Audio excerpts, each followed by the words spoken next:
हाँ जी, very very good afternoon बच्चों। कैसे हो लक्ष्मी नगर वाराणसी?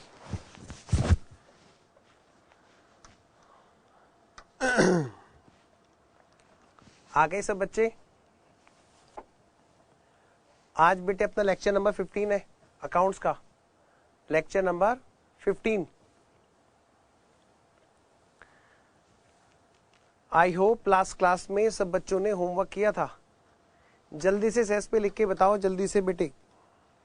आज हमारी ठीक 4 बजे क्लास ओवर हो जाएगी, तो थोड़ा सा टाइम की लिमिटेशन है आज। मैंने सोचा क्लास कैंसिल करने के बजाय पहले हम लोग थोड़ा सा कुछ क्लास आगे हो जाएगी। जल्दी बताओ बेटे, सेस पे सारे बच्चे रेडी?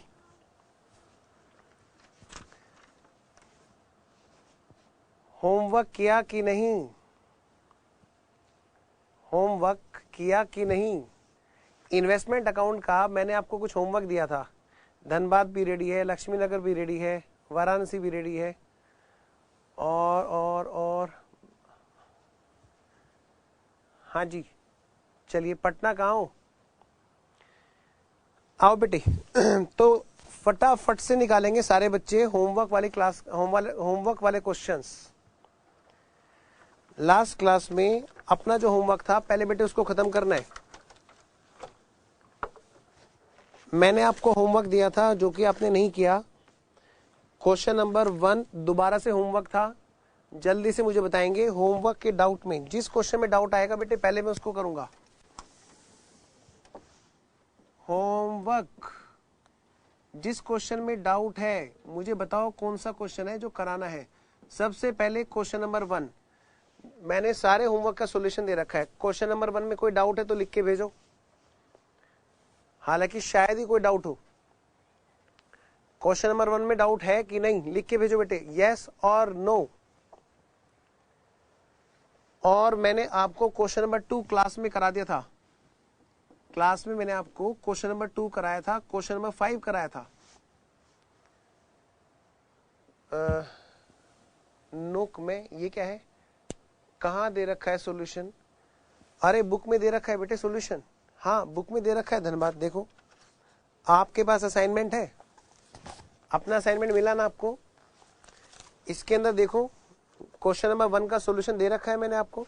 सही बात, जूम करके दिखाना। बस बस ये देखो बेटे क्वेश्चन नंबर 1 और इसका सॉल्यूशन मैंने आपको दे रखा है।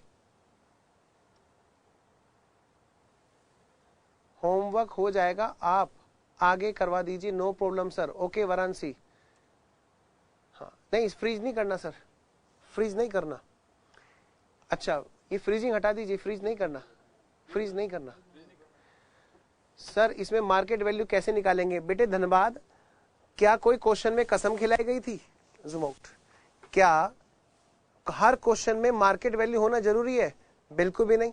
लास्ट क्लास में हमने जो क्वेश्चन किए थे ना, इनफैक्ट मैं तो कहूंगा एक क्वेश्चन में बेटे वहां पे जो मैंने आपको होमवर्क दे रखा है क्वेश्चन नंबर 1 इसी में, और मैंने जो कल क्लास में कराया था क्लास में क्वेश्चन नंबर 2 या 5, इनमें से एक क्वेश्चन में मार्केट वैल्यू दे ही नहीं रखी थी। वहां पे हम क्या कर रहे थे, हम स्किप करके आगे बढ़ रहे थे बेटे, है ना? ठीक है धन्यवाद। तो क्वेश्चन नंबर 1 मैंने आपको होमवर्क में दिया था। वाराणसी कह रहे हैं कि सर होमवर्क हो जाएगा, आप आगे कराओ। ऐसे तो बेटे मैं कराने को करा दूं, आपका सिलेबस 1.5 महीने में खत्म हो जाए, है ना वाराणसी? लेकिन प्रैक्टिस भी मैं समझता हूं कि मुझे ही करानी है आपके साथ में। आप करोगे बहुत अच्छी बात है, लेकिन मैं भरपूर कोशिश करूंगा जितनी मैक्सिमम प्रैक्टिस होगी।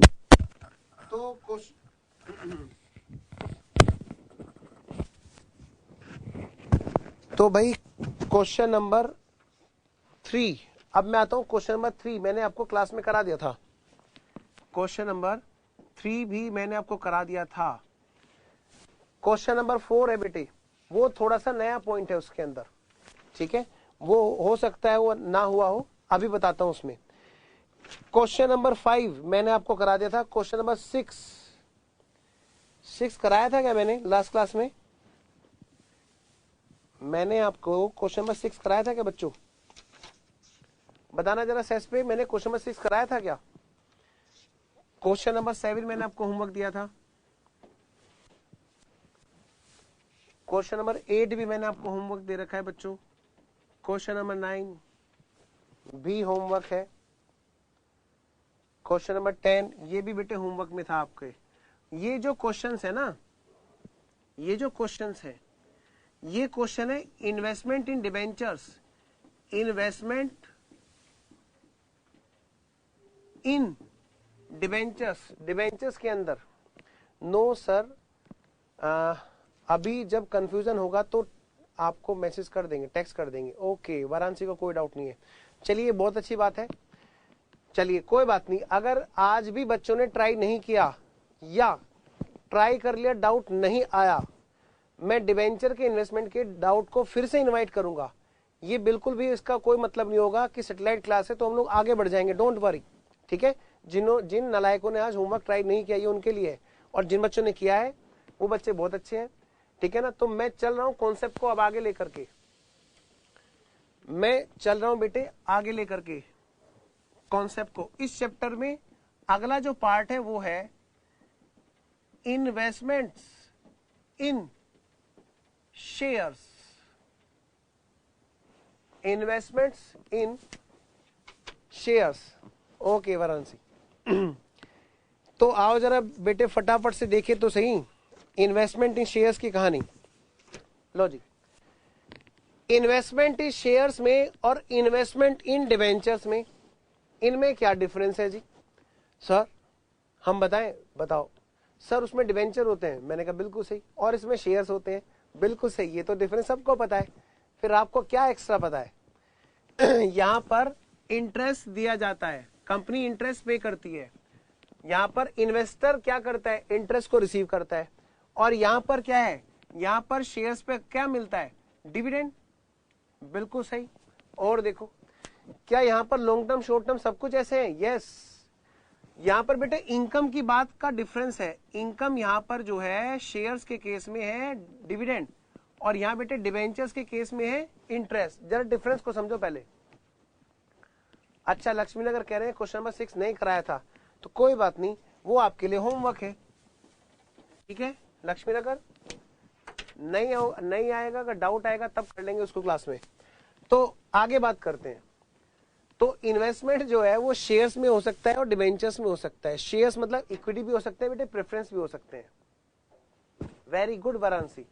तो इनकम यहां पर फिक्स है और यहां पर फिक्स नहीं है, लेकिन एक चीज और एक्स्ट्रा है बच्चों, यहां पर इनकम में डिबेंचर के केस में तो सिर्फ एक ही इनकम होती है, लेकिन शेयर्स के केस में क्या, शेयर्स के केस में सिर्फ एक इनकम नहीं होती है। अच्छा सर, तो फिर बेटे शेयर्स के केस में एक इनकम और एक्स्ट्रा होती है, मैं उसको लिखूंगा नंबर सेकंड इनकम, नंबर 2 की इनकम। ना ना ना ना ना, तो सर यहां बेटे इसमें कई बार बोनस शेयर्स मिल जाते हैं, कंपनी डिविडेंड के बजाय फ्री के शेयर बांट देती है, और हम उन शेयर्स को मार्केट में बेच देते हैं और कैश जेब में डाल लेते हैं। डिबेंचर पे कभी सुना है बोनस के डिबेंचर्स मिलना? ना, ये इनकम वहां पर नहीं होती है। नंबर थर्ड बेटे यहां पर राइट शेयर्स, क्या कहा, राइट शेयर्स। बोनस मतलब कि फ्री के शेयर्स, और राइट मतलब बेटे सस्ते शेयर्स। बोनस मतलब फ्री और राइट मतलब सस्ते शेयर्स, थोड़ा सा ध्यान देने की जरूरत है। ये सस्ते शेयर्स हमने कंपनी से लिए और मार्केट में बेच दिए महंगे, तो तब भी तो एक एक्स्ट्रा इनकम होती है ना? Yes sir. यहां पर फिर और क्या हो सकता है, कई बार राइट शेयर्स के बजाय एक वर्ड और है दूसरा जो मेन काम है, राइट किसी को बेच देना, राइट सोल्ड। एक तो आता है राइट शेयर्स, एक है बेटे राइट सोल्ड। तो अपना अधिकार आपने किसी को बेच दिया, सस्ते शेयर्स लेने का अधिकार आपका था, और आप चाहे तो कंपनी से सस्ते में ले सकते थे, लेकिन आपने वो अपना अधिकार किसी और को बेच दिया, तो ये भी तो आपकी एक तरह से फ्री की इनकम है, सस्ते शेयर्स खरीदने का अधिकार। जैसे मतलब पार वैल्यू से कम पर लेते हैं। हाँ लक्ष्मी नगर, पार वैल्यू से कम नहीं बोल सकते आप, पार वैल्यू नहीं, मार्केट से सस्ते। अगर बच्चा ये कह रहा है कि सर पार वैल्यू से सस्ते, नहीं बेटे, मार्केट में अगर कीमत 10 रुपए के शेयर की 15 रुपए चल रही है तो 15 रुपए से कम, अब वो 10 से नीचे भी आ सकता है और 10 से 15 के बीच में भी घूम सकता है। मार्केट वैल्यू से सस्ते में शेयर्स खरीदना का अधिकार। तो सर हम लोग को जो इनकम होगी बोनस शेयर के केस में, तो हम लोग महंगे बेचेंगे तब फायदा होगा। वेरी गुड, यही तो बात है। लेकिन एक बात बताऊं, वाराणसी बेटे, वाराणसी ने एक बड़ी अच्छी बात बोली है लेकिन पूरी बात नहीं है। वाराणसी सेंटेंस को मैं पूरा करता हूं, जूम आउट। वाराणसी ये कह रहे हैं कि सर तो फिर हम लोग को जो इनकम होगी बोनस शेयर्स के केस में, तो हम महंगे बेचेंगे तब फायदा होगा। अरे मैं कह रहा हूं सस्ते भी बेचोगे तो भी फायदा होगा, क्योंकि वो फ्री के हैं, जेब से कुछ लगा ही नहीं, और आपने बेटे क्या किया, उसको बेच दिया। भाई फ्री के शेयर अगर कंपनी ने आपको दिए और आपने क्या किया, उसको मार्केट में बेच दिया, तो कुछ भी नहीं लगा, और जो भी आया वो सारी की सारी क्या इनकम ही तो है। आइए तो जरा थोड़ा सा अब मैं इसको तरीके से लिखूंगा कि इन्वेस्टमेंट इन शेयर्स में क्या क्या पॉइंट्स हैं जो आने हैं। जो इन्वेस्टमेंट इन डिवेंचर में भी थे वो दोनों क्या कहलाएंगे, कॉमन पॉइंट्स। जैसे डिवेंचर्स को खरीदा तो इन्वेस्टमेंट इन शेयर्स को भी खरीदा, यानी इन्वेस्टमेंट आप शेयर्स में करो चाहे आप डिवेंचर में करो, आपको खरीदने हैं, यस। आपकी कॉस्ट लगेगी, यस। तो जो cost of acquisition of investment का कॉन्सेप्ट है कि इन्वेस्टमेंट को खरीदने की जो कॉस्ट है, जैसे हम कॉस्ट यहां निकालते हैं डिवेंचर के केस में, जो जेब से गया और वापस नहीं आया हमारी कॉस्ट, वही कॉन्सेप्ट बेटे शेयर्स में लगेगा। सबसे पहली बात तो कॉस्ट है परचेज करने की। फिर बात आएगी सेल करने की। सेल करते टाइम भी यहां पर जो सेल्स प्राइस था, बेचेंगे मार्केट में, हाँ तो सेल आ जाएगी। ऐसे यहां पर अब क्या, डिवेंचर के बजाय क्या बेचेंगे, सेल। दोनों जगह बेटे ब्रोकर मिलेगा, ब्रोकर आपके शेयर्स को बिकवा रहा होगा, ठीक है। तो वही खर्चे जो यहां पर थे सेल्स प्राइस के टाइम पर, वही खर्चे यहां पर आ जाएंगे। नहीं होगा तो सिर्फ एक चीज नहीं होगी, कम इंटरेस्ट और एक्स इंटरेस्ट, क्योंकि कम डिविडेंड और एक्स डिविडेंड का कोई भी कॉन्सेप्ट नहीं होता। क्यों नहीं होता जी, क्योंकि इंटरेस्ट का मिलना तो फिक्स है कि वो मिल के रहेगा। जिस आदमी ने इंतजार किया है उसको तो इंटरेस्ट मिलेगा ही मिलेगा। सर चाय के लिए बोल देना, गला फटने लग रहा है। अगर गर्म पानी मिल जाए तो बोले। लेकिन बेटे डिविडेंड के केस में डिविडेंड के केस में मिलना फिक्स नहीं होता, तो यहां पर कम और एक्स डिविडेंड का कोई कॉन्सेप्ट नहीं है, ठीक है। और आइए फिर मैं लिखाना शुरू करता हूं पहले थोड़ा सा, और फिर एक दो क्वेश्चंस, ठीक है। आओ बेटे लिखें, फटाफट से लिखें।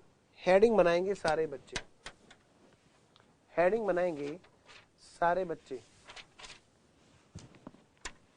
इन्वेस्टमेंट्स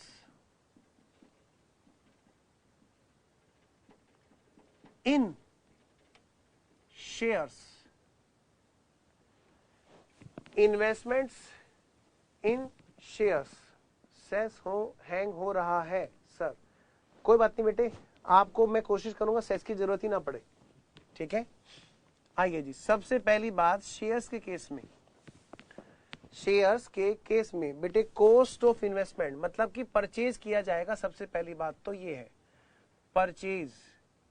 जब परचेज करेंगे तो क्या होगा, तो क्या होगा बेटे, कुछ भी नहीं सर, परचेज कर लेंगे, कॉस्ट ऑफ एक्विजिशन होगी, ठीक है। एक तो जी ये बात होगी, सबसे पहली बात तो ये होगी। फिर दूसरी बात उसमें क्या होगी, उसकी अकाउंटिंग होगी, मतलब बेटे जनरल एंट्री होगी। जनरल एंट्री हम सीखेंगे जरूर, लेकिन बेटे हमारे यहाँ पे जनरल एंट्री की नहीं जाती। पूछ सकता है कि नहीं पूछ सकता है, पूछ सकता है जी, लेकिन बात है सीधा लेजर पूछता है। कॉस्ट ऑफ एक्विजिशन मतलब बेटे सेम, मैं यहाँ पर अलग से कुछ नहीं लिखा रहा, मैंने यहाँ पे क्या लिखा बेटे, सेम। इससे टाइम बच जाएगा। Same as in case of investment in debentures, investments in debentures जैसे वहां पे था। तो क्या क्या था जी वहां पे, सबसे पहली बात तो है प्राइस पेड, फिर क्या है जी एक्सपेंसेस पेड। शेयर्स को खरीदने के लिए हमने किसी भी तरह का कोई भी खर्चा किया, चाहे ब्रोकर और कमीशन वगैरह, कोई भी ऐसा हुआ टैक्स पेड जो नॉन रिफंडेबल है, बेटे लिखते चलना, क्योंकि इसके लिए अलग से टाइम नहीं दे पाएंगे। ये कॉन्सेप्ट लिख रहे हैं हम, समझने अलग चीज होती है, समझने में टाइम लगता है और फिर प्रैक्टिस में लगता है, तो ये तो आप साथ साथ नोट करोगे। तो this is what, this is called cost of investment for purchasing the shares. Journal entry क्या होगी यहां पर, सेम जैसे वहां पे होती थी, investment in shares account debit to bank. Sir हाँ, यहां पे नहीं हमें इंटरेस्ट अलग करके देखना होगा ना बेटे, क्योंकि यहां पर इंटरेस्ट है ही नहीं। सर तो डिविडेंड भी नहीं होता ऐसे, नहीं बेटे, क्योंकि डिविडेंड कभी भी कम और एक्स नहीं होता। अच्छा, परचेज के बाद में क्या हुआ, जब हमने परचेज कर लिए शेयर्स, हमने उसकी पोस्टिंग कर दी इन्वेस्टमेंट के लेजर में। अच्छा, फिर रेड पेन कहाँ गया, रेड पेन ये रहा। अगली बात नंबर सेकंड, सेल्स के केस में, सेल्स के केस में टैक्स पेड के नीचे क्या लिखा है, लो मैं बड़ा बड़ा लिखूंगा, नॉन रिफंडेबल, जूम कर लेना थोड़ा, नॉन रिफंडेबल, जो रिफंडेबल नहीं है। सेम है बेटे वो जो डिवेंचर के केस में था। हाँ जी, सेल के केस में क्या होगा जी, सेल के केस में क्या होगा, सेल्स प्राइस होगा रिसीव्ड, जितने में हमने डिवेंचर नहीं, आज क्या बेच रहे हैं, शेयर्स बेच रहे हैं, और इस सेल्स प्राइस रिसीव में से हम घटा देंगे। अगर कोई खर्चा वर्चा है जो बीच में कटेगा, हाँ बेटे जो सेल्स के खर्चे हैं, यहाँ पे अक्सर क्या मिलेगा हमें, हमें मिलेगा बेटे ब्रोकरेज, और अगर टैक्स वगैरह भी कुछ हुआ तो वो भी, टैक्स भी कुछ हुआ, अगर वो टैक्स कट रहा होगा तो वो भी हट जाएगा। सर आपने वहां पे तो लिखा है नहीं, हाँ तो वहां पे लिख लो, कोई अलग से बात थी नहीं, सेम चीज वहां पे थी बस। अच्छा, तो ये आ गया हमारी नेट रिसीव्ड फॉर इन्वेस्टमेंट, ये है बेटे इन्वेस्टमेंट के नाम का सेल्स प्राइस नेट, जिसके जरिए हम एंट्री करेंगे। इसको मैं नाम देता हूं ए और बी नाम देता हूं इनकी जर्नल एंट्री के लिए। जर्नल एंट्री क्या करेंगे भाई, bank account debit to investment, यहां पे क्या आएगी बेटे, बुक वैल्यू, और ये वाली अमाउंट कहां आएगी, यहां पे नेट रिसीव्ड अमाउंट। नोट, जो डिफरेंस आएगा वो कहां जाएगा, P&L में। कोई नई बात नहीं बता रहा मैं आपको, कोई नई बात नहीं, बस आज वो डिवेंचर के बजाय किसके लिए है, शेयर्स के लिए है। किसके लिए बेटे, शेयर्स के लिए।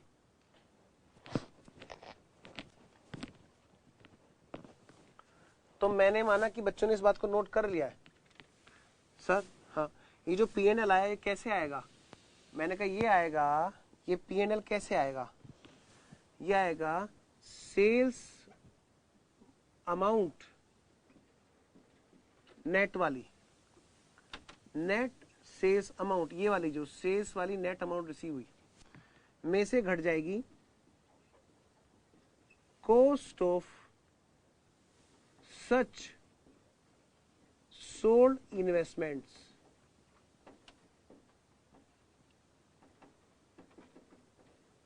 और डिफरेंस विल बी प्रॉफिट और लॉस। परचेज के केस में क्या होगा, एक्सपेंस और टैक्स का। बेटे परचेज के केस में आपको सामान महंगा मिलेगा, तो आपके केस में यहाँ पे क्या हो जाएगा, ये जुड़ रहा होगा। आप घर तक लेकर आए, आपने इन्वर्टर खरीदा मान लिया फॉर एग्जांपल, कोई भी एसेस खरीदते हैं तो आप घर पे लाते हो कि नहीं लाते हो, हाँ सर लाते हैं, लाने का खर्चा। अच्छा, और इंस्टॉल कराते हो कि नहीं कराते हो, यस कराते हैं, तो ठीक है, इंस्टॉल कराने का खर्चा, हाँ जी बेटे बिल्कुल सही कह रहे हो, ऐड होगा, तो इन्वर्टर उतना महंगा होगा ना। आपने मान लिया इन्वर्टर बेचा, इन्वेस्टमेंट को छोड़ो, आप किसी भी एसेट की बात कर लो, आप किसी चीज को बेचोगे तो उसे बेचने में कुछ खर्चा होगा, यस, हो सकता है बेटे बेचने में कोई टैक्स वैक्स कटाओ तो नेट अमाउंट जो जेब में आई that will be considered as sales price for investment. सीधी सी बात है। क्या ये बात ओके है? हाँ जी, डाउट ओके है? वाराणसी बेटे आपने डाउट पूछा था। वाराणसी, लक्ष्मीनगर वही बताने वाला हूं मैं, बस एक बार वाराणसी का डाउट पूरा कर लूं। बिल्कुल वैसे ही होगा। यस, आइए जी, अब बात होती है किसकी? कॉस्ट ऑफ सोल्ड इन्वेस्टमेंट्स की। तो अगला पॉइंट जो है हमारा वो यही है, cost of sold investments. Number 3, मैं इधर लिख रहा हूं जी, कोई नहीं। Cost of sold investments, cost of sold investments क्या होगी? लिखो बेटे सबसे पहले, same as in case of investment in debentures.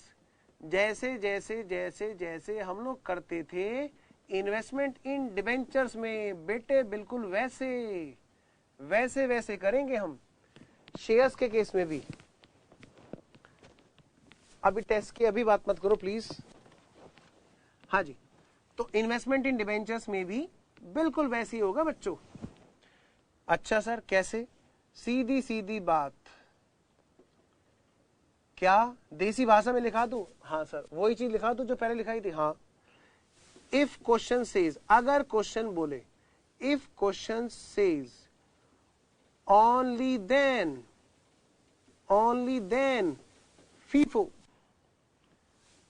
Otherwise cost कैसे डिसाइड होगी? हमेशा weighted average cost, weighted average cost, कि जिस डेट पर हम बेच रहे हो, क्या कहा मैंने? कि जिस डेट पर हम लोग बेच रहे हो उस डेट पर जो इन्वेस्टमेंट्स हैं उनकी कॉस्ट क्या है उसको डिवाइड कर देंगे उस डेट पर होने वाले इन्वेस्टमेंट की फेस वैल्यू से, और बस कॉस्ट हमारे हाथ लग जाएगी बेटे, एवरेज वाली कॉस्ट। आई होप कि यहां तक सब ओके है। आइए जी आगे चलते हैं। इसके बाद में बात बढ़ी आगे, क्या? हाँ जी, अब आई जी मेन बात जो दिक्कत कर देती है बच्चों को। क्या है सर? वो है इसमें, चलो एक छोटी सी बात और कर देता हूं यहां पर, ऐसी थोड़ा सा मैंने कहा जिससे कि बच्चों को ये ना हो। Types of investments, types of investments जो थे यहां पर शेयर्स के केस में, लिखो बेटे फिर से बिल्कुल same as in case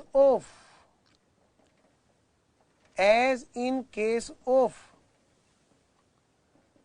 debentures, जैसे कि डिबेंचर्स के केस में थे बिल्कुल वैसे ही। मतलब शॉर्ट टर्म और लॉन्ग टर्म, शॉर्ट टर्म और, पता है स्टडी मैट ने क्या लिख रखा है? इसको लिख रखा है शॉर्ट टर्म ना लिख के सीधा सीधा बोल दिया करंट इन्वेस्टमेंट और लॉन्ग टर्म इन्वेस्टमेंट। क्या लिख रखा है बेटे? करंट इन्वेस्टमेंट और लॉन्ग टर्म इन्वेस्टमेंट। तो बच्चा क्या उलझ जाता होगा? अब आप सबको पता है, बच्चा सोचता होगा ये करंट है तो ये नॉन करंट है, और फिर वो उठा करके शेड्यूल 3 में भी यही लगाने लगता है, जो बिल्कुल गलत है। तो ध्यान रखना, मैं यहां पर वो वर्ड लिख रहा हूं जो लिखा होना चाहिए, शॉर्ट टर्म और लॉन्ग टर्म। और आपको पता है ना यहां पर सेम क्राइटेरिया है, जो रेडिली बिक सकता हो, रियलाइजेबल, प्लस एक और कंडीशन उसमें आ जाए, अगर उसमें ये दोनों बातें हैं A and B, intention, intended intended to hold not more than 12 months, 12 महीने से ज्यादा का उसमें होल्ड करने का इरादा ना हो, तो ऐसे इन्वेस्टमेंट को बोलते हैं बेटे short term. Otherwise long term. Same criteria है जो डिवेंचर के केस में था। आइए मैं थोड़ा सा आगे बढ़ता हूं, एक चीज और लिख करके फिर आता हूं जी काम की बात पर, जो यहां पर एक्स्ट्रा देखने को, मेहनत करने को जरूरी है। इस टाइप्स ऑफ इन्वेस्टमेंट से क्या फर्क पड़ने वाला है जी? इस टाइप्स ऑफ इन्वेस्टमेंट से क्लोजिंग वैल्यूएशन पे फर्क पड़ता है। सेम इन्वेस्टमेंट का वैल्यूएशन जो हमने डिबेंचर के केस में किया था, closing valuation of investments in shares, अगर इनको अलग अलग ना लिखाऊं और लिख लिख के ना बताओ ना कि सेम है सेम है सेम है, बच्चा पता क्या कहेगा, खाली इन्वेस्टमेंट इन डिबेंचर कराया, इन्वेस्टमेंट इन शेयर्स तो कराया ही नहीं। लो करो, इसको लिख लो पहले अच्छे से। इन्वेस्टमेंट जो शेयर्स में है उसका वैल्यूएशन कैसे होगा कि जब शॉर्ट टर्म होता है और जब लॉन्ग टर्म होता है। जैसे वहां पर था सेम वो यहां पर है, यहां पर किस पे आएगा बेटे, एट कोस्ट। और कोस्ट का मतलब हमेशा वेटेड एवरेज कोस्ट रहेगा बेटे, कोस्ट का मतलब हमेशा वेटेड एवरेज कोस्ट रहेगा बेटे। शॉर्ट टर्म के केस में क्या होगा,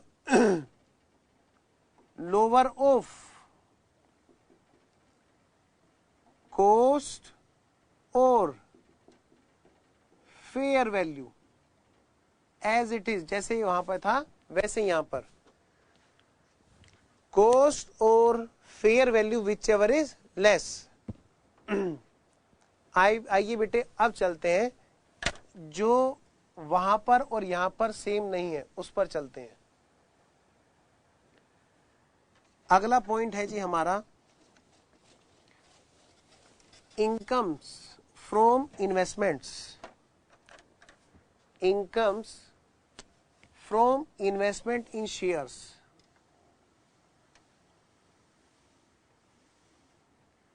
पॉइंट नंबर 6, ये बड़ा अच्छा डस्टर है सर, इससे बड़ा अच्छा साफ होता है। Income from investments in shares, इसमें पहला नंबर जो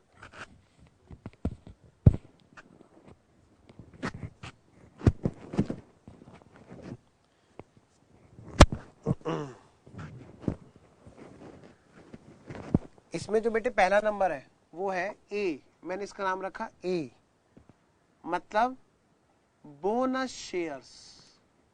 क्या है बेटे, बोनस शेयर्स। लिखो the shares, the shares bracket में लिखो इक्विटी, इक्विटी वाले shares are received instead of dividend, comma from company free of cost, free of cost, free of cost क्या मिलते हैं बेटे, शेयर्स मिलते हैं। फ्री ऑफ कॉस्ट क्या मिलते हैं बेटे, शेयर्स मिलते हैं। किसके बदले, डिविडेंड के बदले। Now what to do, treatment करना क्या है जी, ट्रीटमेंट इन अकाउंट्स कहते हैं बताओ तो सही अब इसका अकाउंट्स में ट्रीटमेंट क्या करना है। ट्रीटमेंट कहते हैं कुछ भी मत करो। लिखो बेटे, पहले देसी भाषा में लिखाता हूं, कुछ नहीं करना, कुछ नहीं करना, बस नंबर ऑफ शेयर्स या फेस वैल्यू इंक्रीज कर देनी है, इंक्रीज कर देनी है। सर कुछ एग्जांपल वाइज बताओ ना इसको। आओ बेटे, तुमने बोला और मैंने तुम्हारे मन की बात जान ली। For example,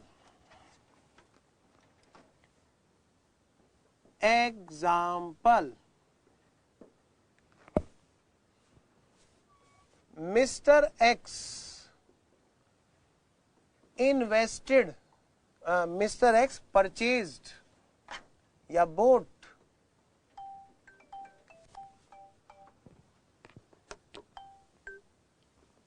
Mr. X bought 1000 equity shares of example ले लेते हैं, टारगेट प्राइवेट लिमिटेड। मान लिया टारगेट लिमिटेड ले लेते हैं, चलो मान लिया बेटे टारगेट लिमिटेड के शेयर्स में किसी ने इन्वेस्ट कर रखा है, किसी ने 1000 शेयर्स खरीद रखे हैं। ये एक एग्जांपल है, इसको दिल पे मत लेना। जिनकी फेस वैल्यू है 10 रुपए की, एक शेयर है बेटे मान लिया 10 रुपए का, और उसकी मार्केट वैल्यू है मान लिया 550 रुपए पर इक्विटी शेयर्स। पर इक्विटी शेयर की मार्केट में मान लिया कीमत है बेटे 550 रुपए। तो बताओ बेटे उसने इन्वेस्टमेंट कितना किया होगा? उसने इन्वेस्टमेंट किया होगा 550 into 1000, 5,50,000। B point, now company announced bonus shares, bonus issue at the rate of 1:4, 1:4।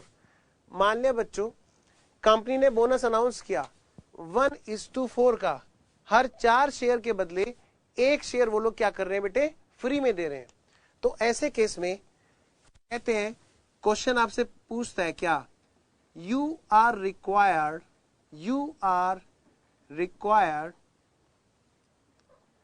To prepare investment account. क्या बनाने के लिए बोला बेटे उसने? Investment accounts in the books of mister X. आपको मिस्टर एक्स की बुक में बनाना है। क्या बनाना है जी? इन्वेस्टमेंट अकाउंट बनाना है जी, इन्वेस्टमेंट अकाउंट का लेजर बनाना है जी। Prepare investment account ledger in the books of mister x.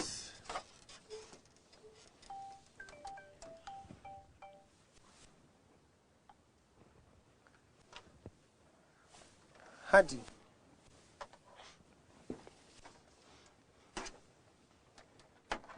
Solution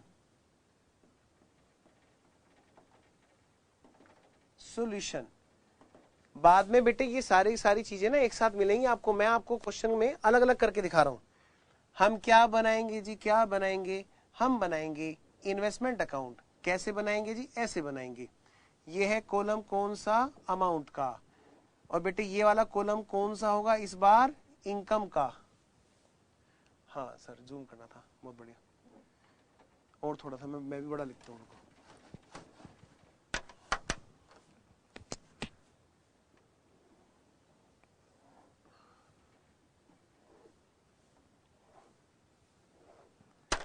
यहाँ पे कॉलम कौन सा है बेटे? अमाउंट बोल दो या कोस्ट बोल दो, अब की बार यहाँ पे इंटरेस्ट नहीं होगा, क्या होगा, इनकम। और यहाँ पर फेस वैल्यू कर लो, मैं फेस वैल्यू कर देता हूं अभी तो आपके सामने, बाद में मैं चेंज कराऊंगा इसको, नंबर ऑफ शेयर्स में कन्वर्ट कर दूंगा। हाँ जी, फिर क्या है अपना इधर पार्टिकुलर्स, फिर क्या है इसके बाद में बेटे अपना राइट साइड अमाउंट, इनकम और फेस वैल्यू, डेट और पार्टिकुलर्स। एक कॉलम और बनाना है यहां पर डेट का,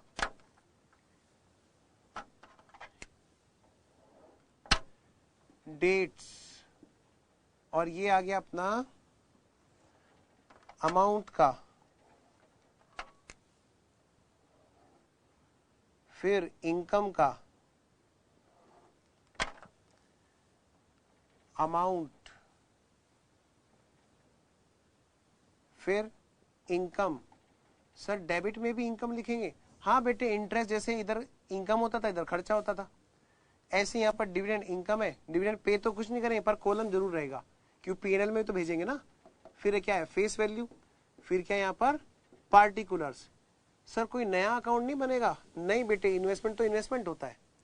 नाम क्या रखेंगे इसका, इन्वेस्टमेंट इन शेयर्स, जो भी कंपनी है उसका नाम, उस ऑफ दैट कंपनी।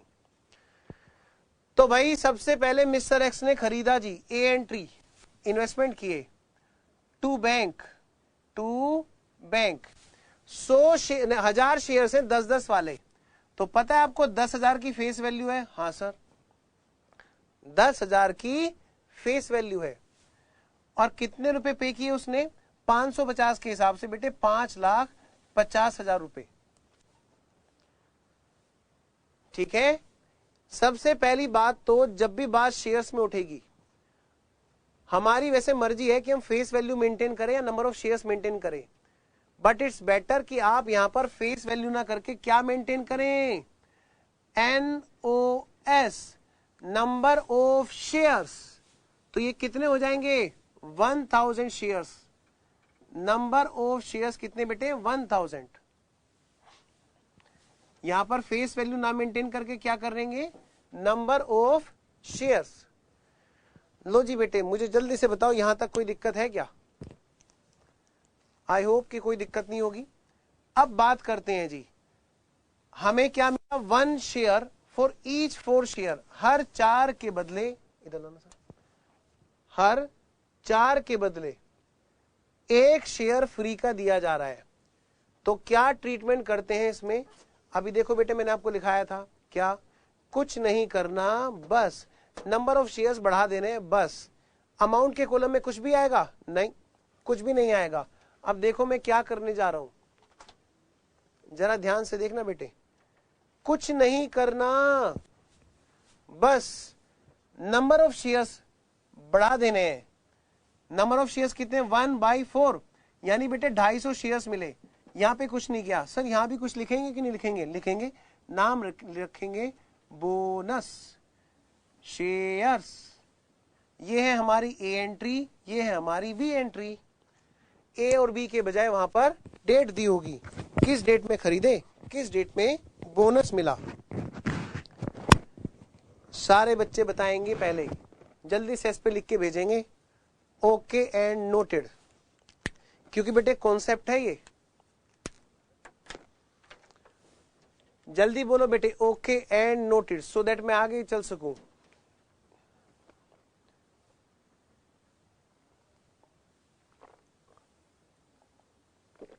हाँ जी, ओके एंड नोटेड। चलिए मैं आगे बढ़ता हूं। हाँ जी, अब इसके बाद में हम आगे बढ़े तो हम पॉइंट नंबर 6 पे थे बेटे। पॉइंट नंबर 6 पे इनकम फ्रॉम इन्वेस्टमेंट जो है, इनकम फ्रॉम इन्वेस्टमेंट जो है, उसके अंदर पहली तो इनकम ये आ गई, फ्री के शेयर मिल गए, उसको मार्केट में बेचेंगे तो क्या होगा? कॉस्ट तो इनकी 0 है, जितनी भी सेल अमाउंट आएगी सारी की सारी प्रॉफिट में आ जाएगी जी। तो लो बेटे मैं आगे बढ़ता हूं। इनकम फ्रॉम इन्वेस्टमेंट में ही एक और इनकम आती है, जिसको आप अच्छे से जानते हो, उसका नाम है डिविडेंड। तो मैं यहां पर लिख रहा हूं बेटे B part, income from investment में बी पार्ट, बी पार्ट क्या, इनकम, इनकम फ्रॉम या डिविडेंड।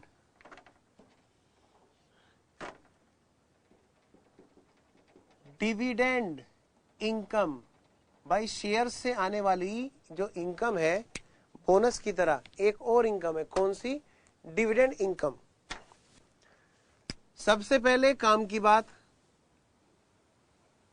सबसे पहले बेटे काम की बात, और फिर इसको समझेंगे। दो तरह के डिविडेंड होते हैं, एक होता है पोस्ट एक्विजिशन,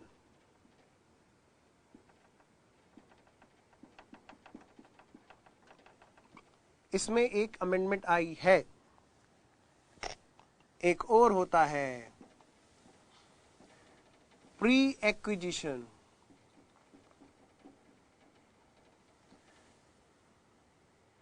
इसमें एक अमेंडमेंट आई थी, हाँ जी, प्री एक्विजिशन और पोस्ट एक्विजिशन। सबसे पहली बात तो पोस्ट एक्विजिशन मतलब लिखो यहां पे रिवेन्यू नेचर। अभी बताऊंगा क्या होता है पोस्ट एक्विजिशन, और इसको लिखो बेटे capital nature,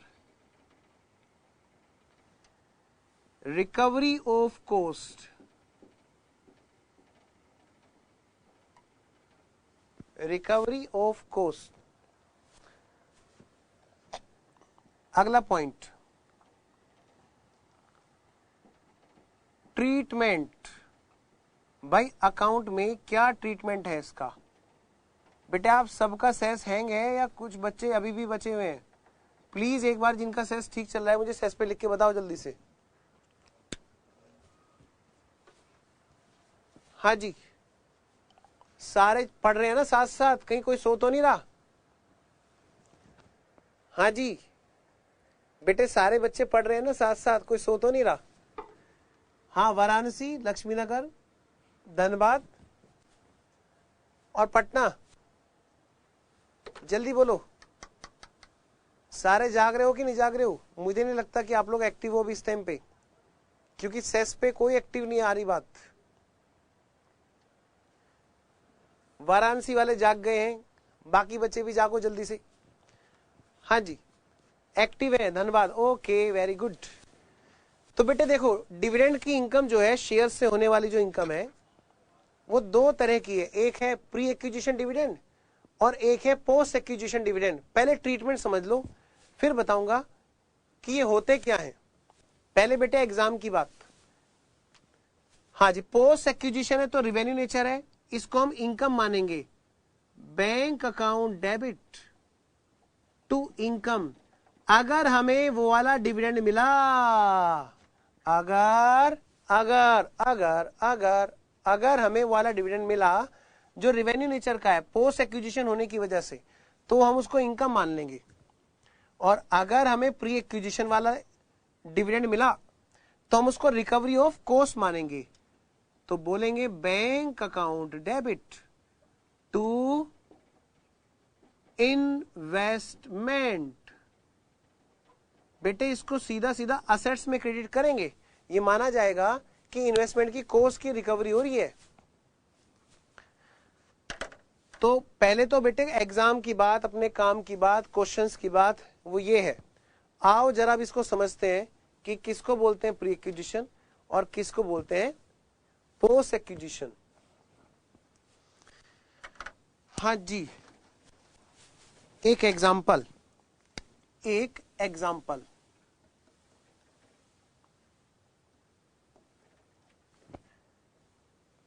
mister x,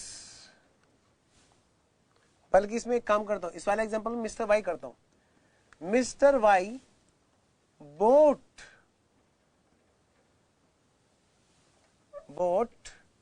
1000 shares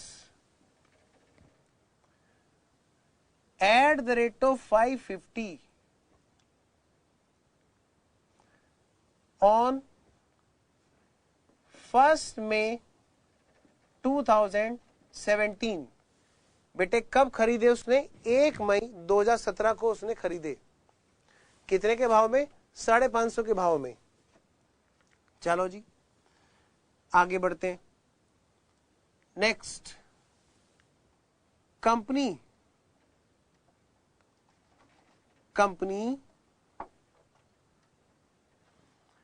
distributed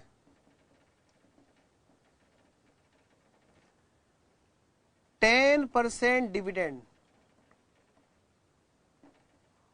on such equity shares। Company ने 10% डिविडेंड बांटा जी इन वाले शेयर्स पे। 10% डिविडेंड बांटा बच्चों। अब ऐसे केस में यहां पर देखना होगा ये कौन से वाले ईयर के लिए है। फॉर द फाइनेंशियल ईयर 2016-17, 2016-17 के लिए बेटे क्या कहा? 2016-17 के लिए कंपनी ने डिविडेंड बांटा। जरा एक बार इस क्वेश्चन को सोल्व करने से पहले बेटे ग्राफ देखना जरूरी है। कंपनी के शेयर्स जो है ना, शेयर्स, वो कौन से ईयर में मिस्टर वाई के हाथ में आए थे? वो कौन से ईयर में मिस्टर वाई के हाथ में आए थे? ये है जी अपना फाइनेंशियल ईयर 16-17 और ये है 17-18। मिस्टर वाई ने खरीदे थे, मिस्टर वाई ने खरीदे थे जो शेयर्स, वो खरीदे थे बेटे 1 मई 2017 को। और 1 मई कब आती है? ये कौन सी डेट होती है जब फाइनेंशियल ईयर स्टार्ट होता है? ये है बेटे अप्रैल। तो अप्रैल मतलब इसके बाद में कहीं यहां पर 1 मई रही होगी, 1 मई 2017 यहां पे रही होगी। इस डेट को उन्होंने क्या किया बेटे? इन्वेस्टमेंट्स किए, ये शेयर्स खरीदे। Purchase 1000 equity shares. बच्चों ये उन्होंने यहां पर खरीदे। अब इसका मतलब क्या है? अगर खरीदे उन्होंने यहां पर और इसके बाद में यहां पर डिविडेंड मिल रहा है, कब मिल रहा है? यहां पर इस साल में यहां पर डिविडेंड मिला जी, डिविडेंड मिला, रिसीव्ड, डिविडेंड मिला, रिसीव्ड। जरा समझ लो 2 मिनट के लिए बेटे कि तुम्हारा नाम है मिस्टर वाई। क्या कहा मैंने? कि तुम बच्चों लोगों में से अपने आप को मानो, सारे बच्चे, कि मेरा नाम है मिस्टर वाई। हर बच्चा अपने आप को एज्यूम करे कि मेरा नाम है, बच्चा सोचेगा अपना नाम कि मेरा नाम है मिस्टर वाई और मैंने ये शेयर्स खरीदे हैं। और कितने के खरीदे हैं जी? जितने के भी खरीदे। कमाल की बात यह है कि मुझे उस वाले साल के लिए डिविडेंड मिला जिस साल में उसका शेयर होल्डर था ही नहीं। जिससे खरीदे उसको, वो बड़ा दुखी होगा। वो क्या कहेगा कि यार मुझे पता ही नहीं था कि ये डिविडेंड बांटने वाली है कंपनी, फिर मैं ना बेचता। हमें तो पता ही नहीं था, लग ही नहीं रहा था कि कंपनी डिविडेंड बांटेगी। और हमारे क्या आगे मजे? हमें तो एक्विजिशन की डेट से पहले का डिविडेंड मिल गया। इसी को बोलते हैं बेटे प्री एक्विजिशन डिविडेंड। क्या बोलते हैं? Pre acquisition dividend. सर चाय के लिए बोल दो, गला खराब हो रहा है, ये गर्म पानी है चाय। इसी को बोलते हैं बेटे प्री एक्विजिशन डिविडेंड। ये क्या है? एक तरह से देखा जाए तो जिस टाइम पर हम शेयर होल्डर थे ही नहीं, इस वाले साल के लिए, कौन से वाले साल के लिए बेटे? यहां वाले ईयर के लिए, इस वाले साल का डिविडेंड मिल गया जी, मिल गया। यहां पर हमको मिल गया, जबकि हम इस साल में शेयर होल्डर थे ही नहीं। तो एक्विजिशन की डेट से पहले का कोई डिविडेंड मिल गया।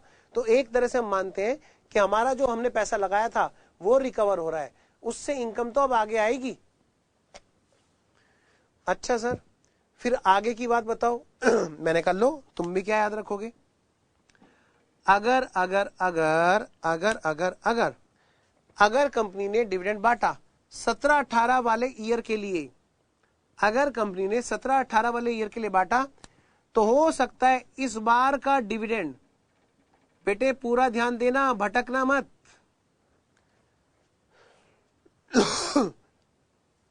हो सकता है इस बार का डिविडेंड, मैं जो बात बोल रहा हूं मैं ये मानते हुए बोल रहा हूं कि सारे बच्चों को पता है कि किसको बोलते हैं इंटरिम और किसको बोलते हैं फाइनल, कि 17-18 का डिविडेंड या तो मिलेगा अगले साल, जब मिलेगा तो बेटे फाइनल डिविडेंड की शक्ल में मिलेगा 18-19 में। तो ये जो 18-19 में मिल रहा है डिविडेंड, वो कौन से वाले ईयर के लिए मिल रहा है? 17-18 के लिए। हाँ, तो 17-18 वाले ईयर के लिए जो डिविडेंड मिल रहा है वो पोस्ट एक्विजिशन है, खरीदने के बाद वाले पीरियड का है, खरीदने के बाद वाले पीरियड का है। अगर ये डिविडेंड मिल रहा है 17-18 के लिए 17-18 में ही, तो ये इंटरिम डिविडेंड होता है। ये भी डिविडेंड क्या बनेगा? पोस्ट एक्विजिशन ही कहलाएगा। एंट्री दोनों केस में खरीदने वाले के बाद की डेट की है, एंट्री दोनों केस में ऐसी होगी, bank account debit to income. एक बार प्लीज मुझे सेस पे लिख के बताएं कि ये बात समझ में आ गई है क्या, सो दैट मैं आगे बढ़ूं।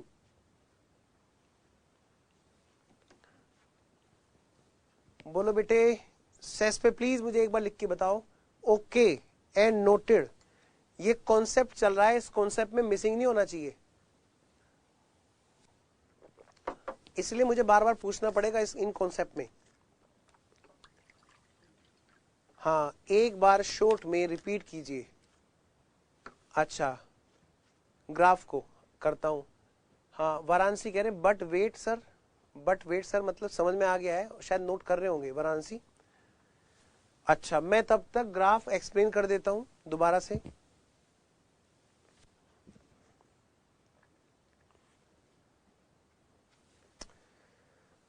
हमने खरीदा था 1 मई 2017 को, 1 मई 2017 को, और हमें डिविडेंड मिल गया। अगर हमें डिविडेंड पुराने वाले ईयर के लिए मिला जब हम शेयर होल्डर थे ही नहीं, तो कहलाता है प्री एक्विजिशन डिविडेंड। एक्विजिशन से पहले का डिविडेंड मिल गया जी, मिल गया, एक्विजिशन से पहले वाले पीरियड का डिविडेंड मिल गया। तो पैसा जो लगाया था एक तरह से वो रिकवरी मानी जाती है, कहते रिकवरी ऑफ कॉस्ट, और एंट्री बनेगी बैंक डेबिट टू इन्वेस्टमेंट, सबसे पहली बात। अदरवाइज इसके अलावा सारे डिविडेंड क्या है हमारे? पोस्ट एक्विजिशन डिविडेंड है, जिसमें खरीदा उस वाले साल के लिए डिविडेंड मिला, चाहे उसी साल चाहे आगे जाके, और उसके बाद में 18-19 का मिलेगा तो फिर तो पोस्ट एक्विजिशन है, ये वाला भी पोस्ट एक्विजिशन होता है। उनको मानते हैं revenue bank debit to income. बोलो धन्यवाद।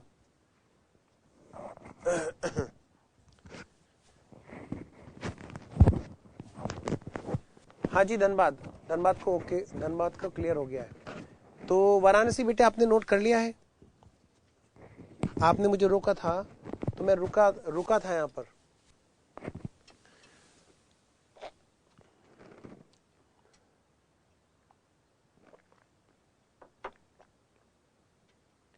तो मैं मान रहा हूं वाराणसी कि आपने नोट कर लिया है, क्योंकि सेस पे कोई जवाब नहीं आ रहा है। आइए लिखते हैं फटाफट से, इसमें थोड़ा सा मुझे लिखाना है।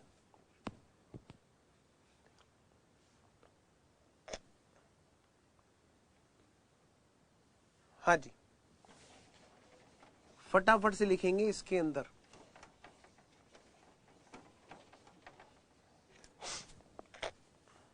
वाराणसी मैं मान रहा हूं कि नोट कर लिया है।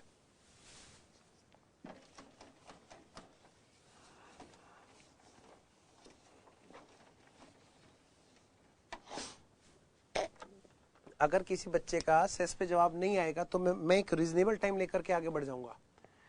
डिविडेंड इनकम, इसमें मैंने सबसे पहले क्या लिखा है आपको? नंबर 1 प्री, इसको थोड़ा सा लिखना पड़ेगा बेटे इसके अंदर, एक्विजिशन डिविडेंड।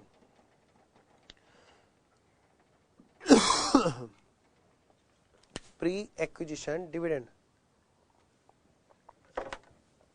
लिखो। If a point, if dividend is distributed,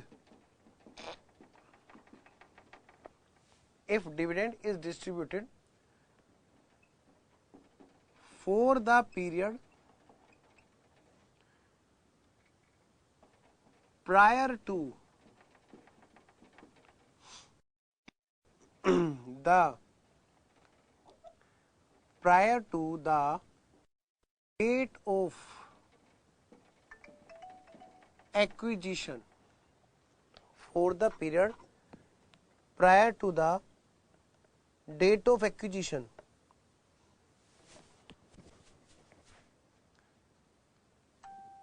and B point, या एंड नहीं, और या तो ए पॉइंट लग जाए, और if dividend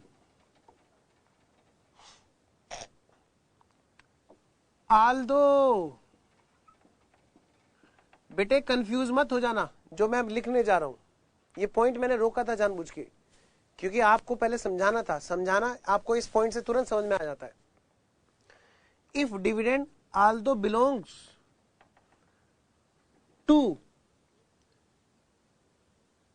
to the period after date of acquisition, SITION, although belongs to the period after date of acquisition but distributed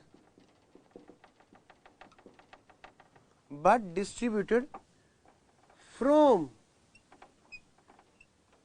pre-profits, या तो ए या फिर बी, इन दोनों के बाद में लिख रहा हूं मैं, then such is called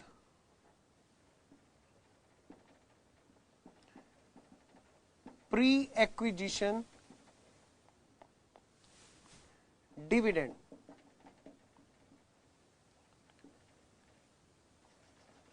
Such is called pre-acquisition dividend.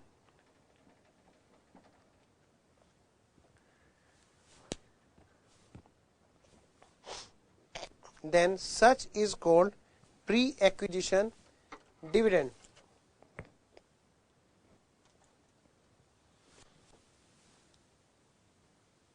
Then such is called pre-acquisition dividend. Sir थोड़ा सा और बताओगे इसको? हाँ बेटे, थोड़ा सा देसी भाषा में लिखता हूं। क्या? पुराने पीरियड के लिए, ये ए पॉइंट का मतलब है पुराने पीरियड के लिए, यानी बेटे खरीदने से पहले वाले पीरियड के लिए, for the period prior to acquisition,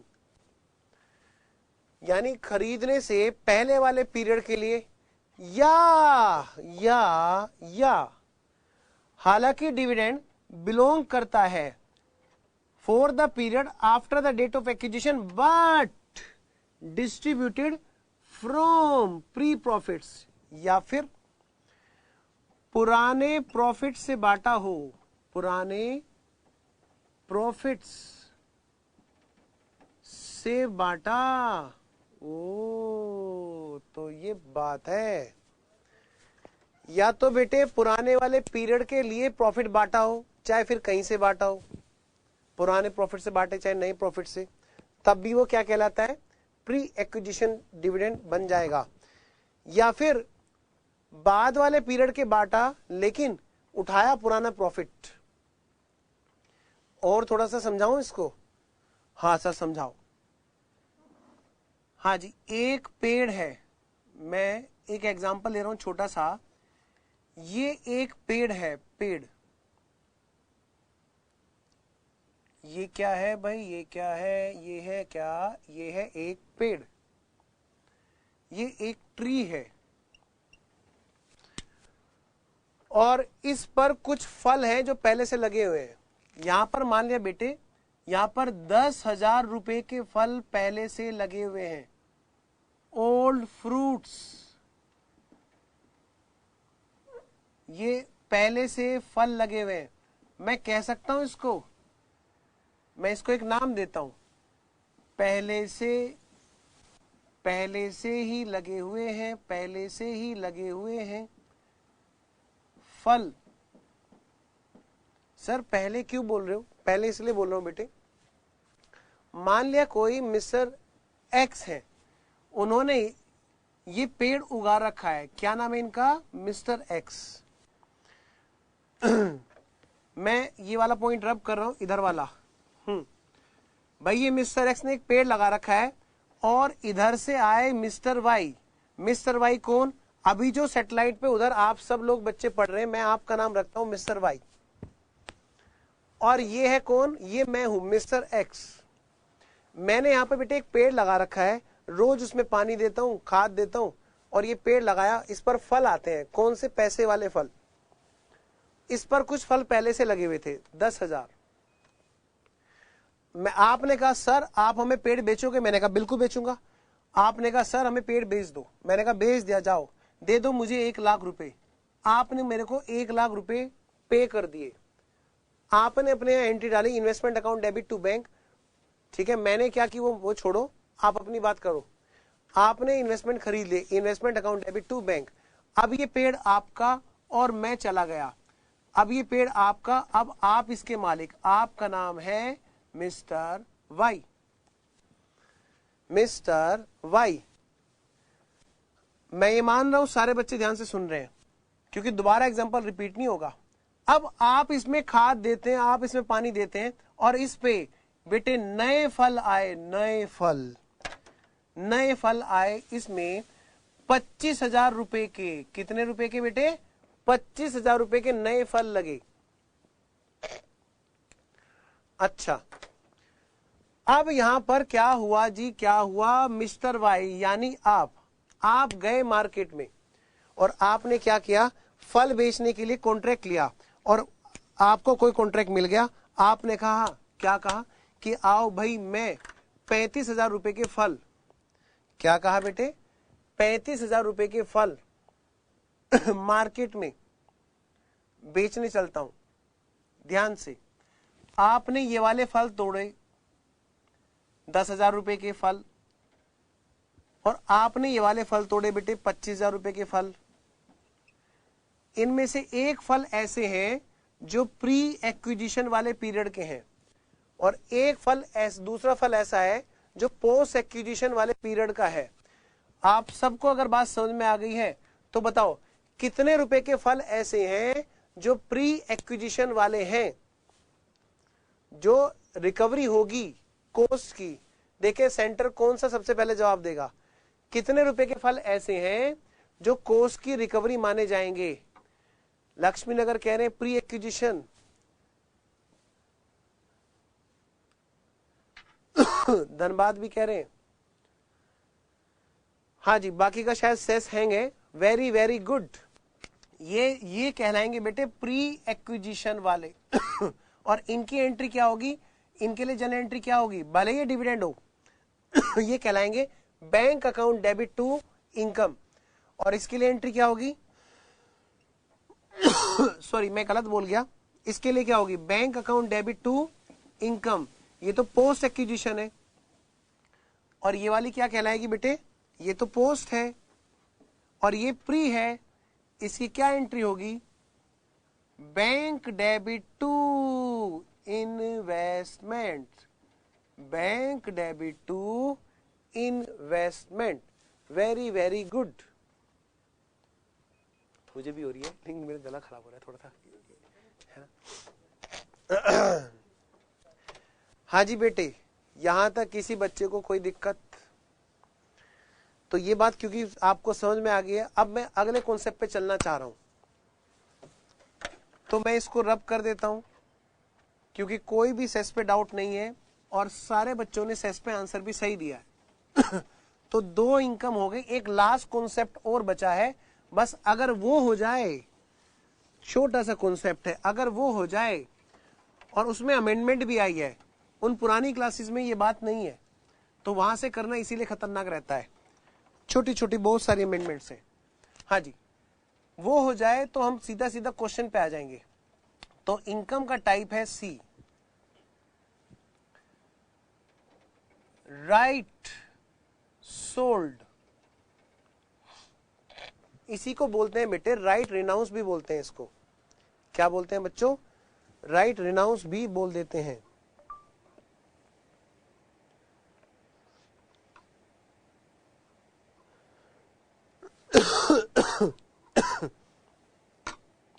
किसी बच्चे का शायद मैसेज आ रहा है। अच्छा, मुझे लगा शायद सेस पे कोई नहीं लिख पा रहा है तो इसलिए मैसेज है। ठीक है, कोई नहीं। राइट सोल्ड, आइए बच्चों शुरू करते हैं। जरा कॉन्सेप्ट को समझने की जरूरत है यहां पर। राइट सोल्ड में पहले मैं सीधी सीधी बात लिखाता हूं एग्जाम के हिसाब से। Up to fail down part of investments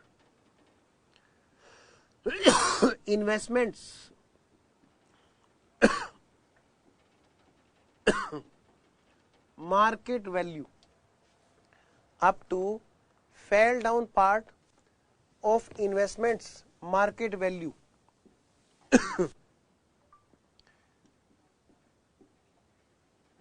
treat as recovery of cost. बेटे पहले एग्जाम की बात और फिर इस पॉइंट को समझने की बात। Up to fail down part of investment market value treat as recovery of cost. और एंट्री क्या होगी उसकी? उसकी एंट्री होगी बेटे bank account debit to investment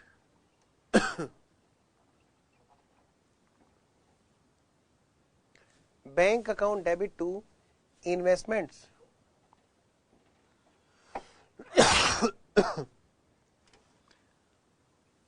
otherwise other part, मतलब बेटे अपर पार्ट। बताऊंगा क्या है ये, इसको बोल दो अपर पार्ट।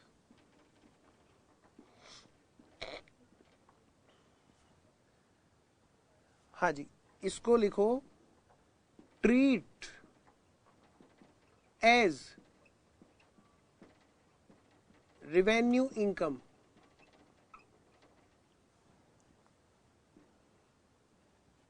और इसकी जरा एंट्री क्या होगी आपको पता है? Bank account debit to income. सबसे पहले बेटे एग्जाम की बात कि क्वेश्चन में जो चीज हमें मिलने वाली है हमें उसका क्या ट्रीटमेंट करना है। अब मैं इसी चीज को समझाऊंगा एज ए कॉन्सेप्ट। मतलब आप एग्जाम से एक दिन पहले जब रिवाइज कर रहे होंगे तो आप अपने इस चार्ट को रिवाइज करेंगे बस।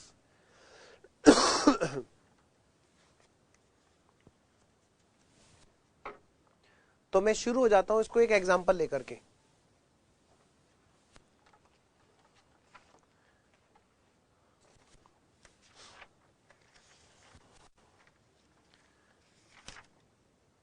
हाँ जी, एक एग्जांपल लेता हूं आपके लिए, एक अच्छा सा एग्जांपल।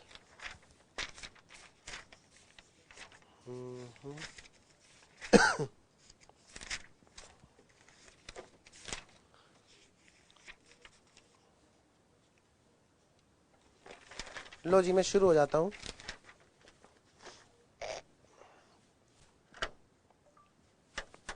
कहां गया? ये रहा। एक क्वेश्चन है, example.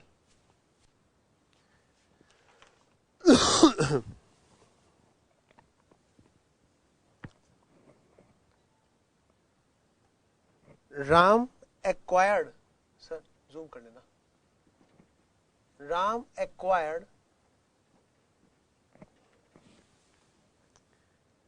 5,000 shares at the rate of 10 each। 10-10 रुपए में खरीदे। कब खरीदे जी? On 10th January 2016। 2017 on 10th जनवरी 2017, 10 जनवरी 2017 को खरीदे, फुल स्टॉप। अब क्या हुआ जी बेटे, कंपनी डिक्लेयर्ड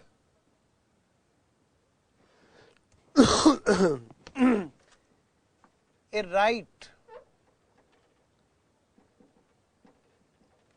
कंपनी डिक्लेयर्ड ए राइट इशू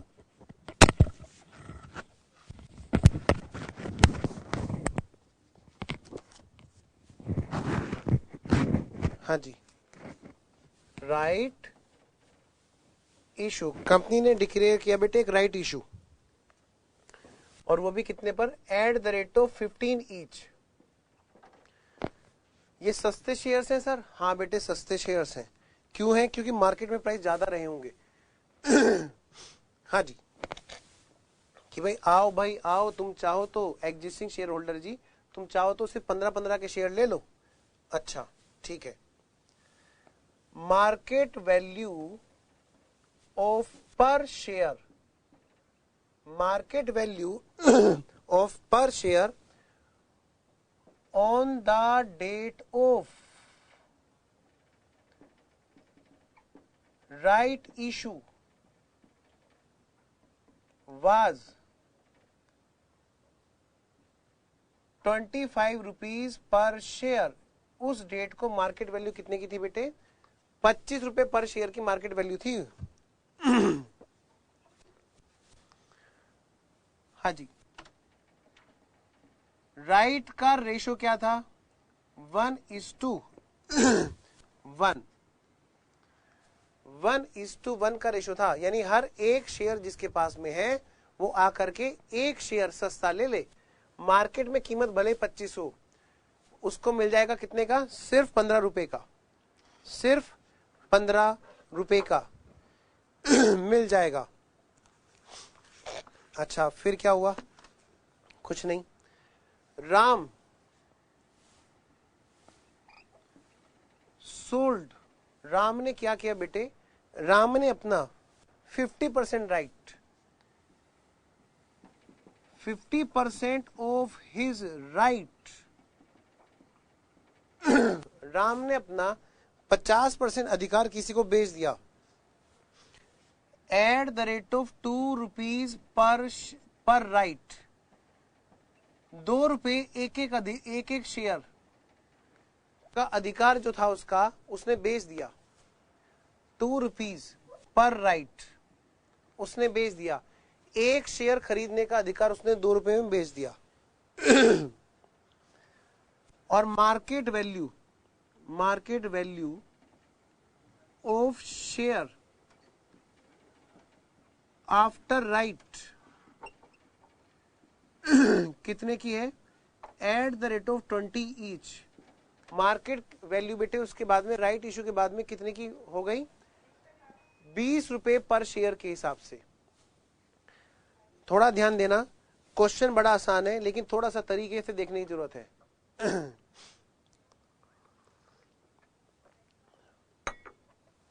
क्या मैं शुरू करूं? बेटे जल्दी से मुझे बताएंगे बच्चे नोटेड, क्योंकि ये एक एग्जाम्पल है और इस एग्जाम्पल का पढ़ना जरूरी है।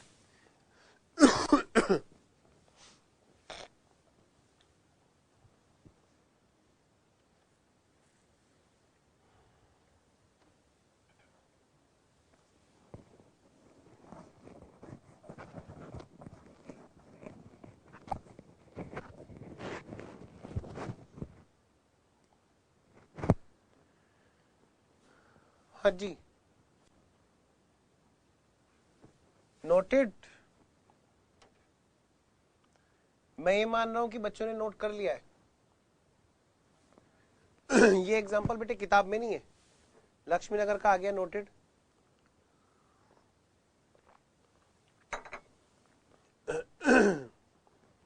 इसके ना 2 एग्जाम्पल हमें करने पड़ेंगे। चलिए, ये ना वैसे अपनी बुक में होगा, जरूरी है, क्वेश्चन होगा। मैंने डाला था ये इस बार, मैंने कहा बच्चों को क्लास में दे दूंगा। ये अपनी बुक में क्वेश्चन नंबर 18 के आसपास होगा, क्वेश्चन नंबर 18 होना चाहिए। नहीं,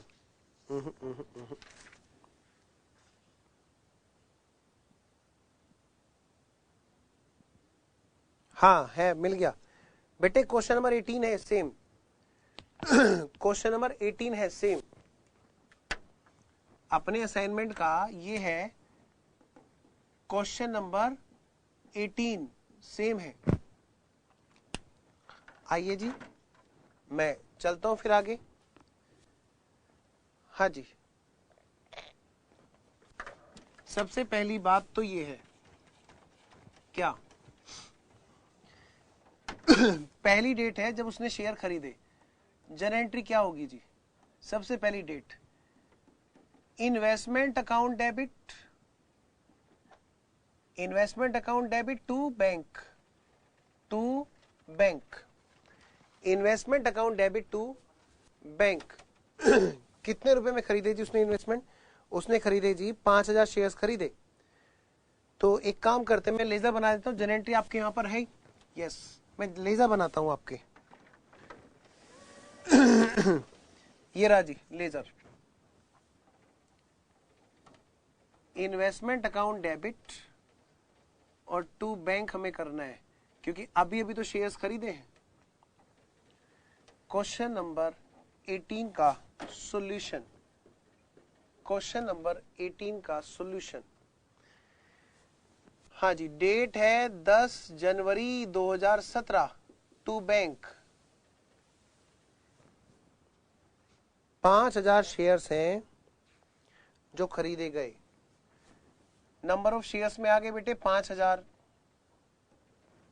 और कितने के भाव में खरीदे जी उसने?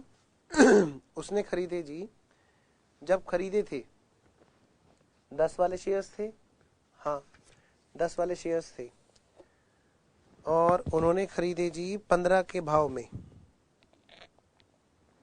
अच्छा, स्टार्टिंग में जो शेयर्स खरीद रखे थे वो तो पहले से थे। अभी जो इस टाइम पे पहले जो खरीदे हुए थे वो तो बेटे 50,000 के थे ना, क्योंकि 10 वाले शेयर्स पहले से खरीद के रखे थे, तभी तो राइट आया। अब राइट मिला जी, किस बात का राइट मिला? कि आप चाहो तो 1:1 के हिसाब से 2500 शेयर और खरीद लो। तो उसने बेटे, सारे बच्चे इधर ध्यान देंगे, इधर ध्यान देंगे, क्योंकि वरना गड़बड़ हो जाएगी, कंफ्यूजन हो जाएगा। मुझे सिर्फ इतना बता दो कितने खरीदने का राइट है। उसके पास पहले से थे 5000 शेयर्स और 1:1 खरीदने का राइट है, तो उसको अधिकार जो मिला, कितने शेयर्स खरीदने का अधिकार मिला? इसका मतलब क्या है? 5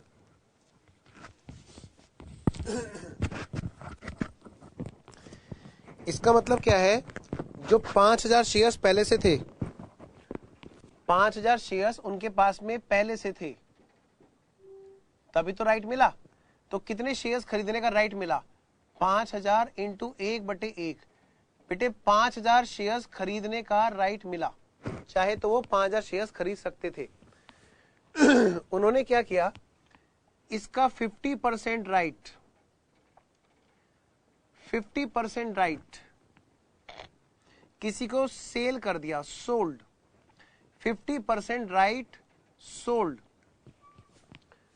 तो 50% राइट जब बेचा तो कितने शेयर्स खरीदने का राइट बेचा जी? मैं कह सकता हूं बेटे 2500 शेयर्स खरीदने का राइट उसने बेच दिया। और 50% राइट अगर बेचा नहीं है तो क्या हुआ? Right used. क्या हुआ? राइट को उन्होंने यूज किया। मतलब बच्चों 2500 शेयर्स उन्होंने खरीदे, सीधी सीधी सी बात है। बोट 2500 शेयर्स बेटे उन्होंने खरीद लिए, सीधी सीधी सी बात है। और 2500 शेयर्स उन्होंने खरीदे कितने के रेट में? 2500 शेयर्स बेटे उन्होंने खरीदे कितने के रेट में? उन्होंने खरीदे जी 15 रुपए के रेट में। तो 15 रुपए के रेट के हिसाब से अगर मैं बात करूं, 15 पंजे 75, 15 पंजे 75, वो तो 5000 होते तब ना, आधा कितना हो गया? 37,500। तो एंट्री क्या हुई यहां पर? Eight the rate of 15, 37,500 shares उन्होंने खरीदे। तो एंट्री हुई 37,500 रुपए के शेयर्स उन्होंने खरीदे। टू बैंक 2500 शेयर्स हैं जो खरीद लिए, 2500 शेयर्स हैं जो उन्होंने खरीद लिए, और कितने के रेट में? 15 के रेट में। कितने पैसे जेब से गए? 37,500। सीधी सीधी सी बात है, उन्होंने जितने शेयर्स खरीदे उतने शेयर्स के कॉलम में आ गए और उतने अमाउंट के कॉलम में आ गई।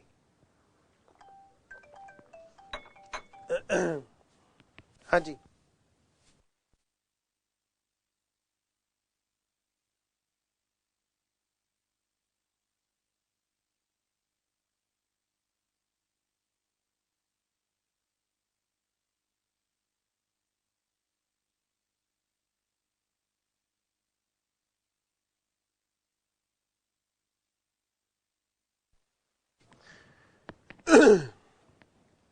अब बाकी के 50% राइट को उन्होंने बेच दिया। कितने के भाव में बेचा? एट द रेट ऑफ, कितना था? 2 रुपीज था ना, 2 rupees per share. 2 rupees per share के भाव में बेचा तो कितने रुपए मिले? अब मुझे यहां पर है ना आपका साथ साथ इन्वॉल्वमेंट जरूरी है सेस पे। बेटे प्लीज रिक्वेस्ट है, अब साथ साथ इन्वॉल्वमेंट जरूरी है सेस पे। मुझे साथ साथ बच्चे बताएंगे सेस पे। अभी जरा देखो, 2500 शेयर्स खरीदे, हाँ, तो खरीदने की क्या एंट्री होती है? Investment account debit to bank. क्या एंट्री होती है? Investment account debit to bank. ये तो हमने इन्वेस्ट कर दिया जी, 37,500 रुपए हमने इन्वेस्ट कर दिए जी। जल्दी बोलो, इतनी बात ओके है कि नहीं? बोलो बेटे, साथ साथ मुझे इन्वॉल्वमेंट चाहिए, क्योंकि यहां वरना कॉन्सेप्ट बिखर सकता है। लिंक जरूरी है। 2500 शेयर्स खरीदे और 15 रुपए के हिसाब से 37,500 पे किए, तो investment account debit to bank. इतनी बात ओके है। वाराणसी का जवाब भी आ गया, लक्ष्मीनगर का भी आ गया और धनबाद का भी आ गया जी। अब बेटे जैसे मैंने कहा सेस पे इन्वॉल्वमेंट चाहिए, तो मुझे आप इसका जवाब भी बताएंगे। बाकी 50% खरीदने का उसने अधिकार क्या किया? उसने बेच दिया। उसके पास और पैसे होंगे ही नहीं, उसके पास और पैसे होंगे ही नहीं, तो उसने क्या किया? उसने किसी को बुलाया। जैसे आप समझ रहे हो बेटे, आप समझो आपके साइड में कोई खड़ा हुआ है, आपने उसको बुलाया, ओए टुन्नू, हाँ इधर आ, टुन्नू इधर आ। क्या तू कंपनी के पैसे, कंपनी के शेयर्स खरीदेगा? तो टुन्नू कहता है नहीं, ये तो बहुत महंगे दे रहा है। तू टेंशन मत ले, मैं हूं ना। देख, कंपनी में तू मार्केट में जाएगा तो कितने का मिलेगा? कि 25 का। कि मैं तेरे को 15 रुपए का दिला दूं तो ऐसा हो सकता है? हाँ बिल्कुल होगा। तू 15 रुपए दे देना कंपनी को और 2 रुपए दे दे मुझे। उसने कहा ठीक है, मेरे को तो 17 का पड़ जाएगा। तो उसने बेटे 15 रुपए तो कंपनी को दिए होंगे, क्योंकि हमारा अधिकार, हमने उसको बेच दिया, हमने उसको 15 के खरीदवा दिए। तो क्या गुनाह किया? कुछ भी नहीं। कमाल है कमाल है। तो इस 2 रुपए का, ये जो 2 रुपए हमें फ्री के मिले, किस बात के? अपना अधिकार किसी को बेचने के। तो वो जो 2 रुपए हमें मिले, सवाल इस पर है, ये हमारे लिए क्या है? ये हमारे लिए इनकम है या ये हमारे लिए रिकवरी ऑफ कॉस्ट है? सारी बात यहां पर है। तो अभी कोई पेन नहीं चलाएगा जब तक मैं इस बात को पूरा ना कर दूं। ये जो ट्रीटमेंट है इस 2 रुपए का, ये जो बेटे ट्रीटमेंट है इस 2 रुपए का, सारा पॉइंट इस पे है। इसको हम क्या मानेंगे? राइट सेल करने से जो रिकवरी हो रही है, राइट सेल करने से जो रिकवरी हो रही है, वाराणसी कह रहे हैं कि हम इसको रिकवरी ऑफ कॉस्ट मानेंगे। बात तो सही है, लेकिन सवाल ये बेटे हम इसको मानेंगे कैसे? कैसे डिसाइड होगा? जरा आराम से अपने इस चार्ट को देखो जो मैंने बनाया है। ये कहता है कि अगर अगर अगर फेल डाउन है किसमें?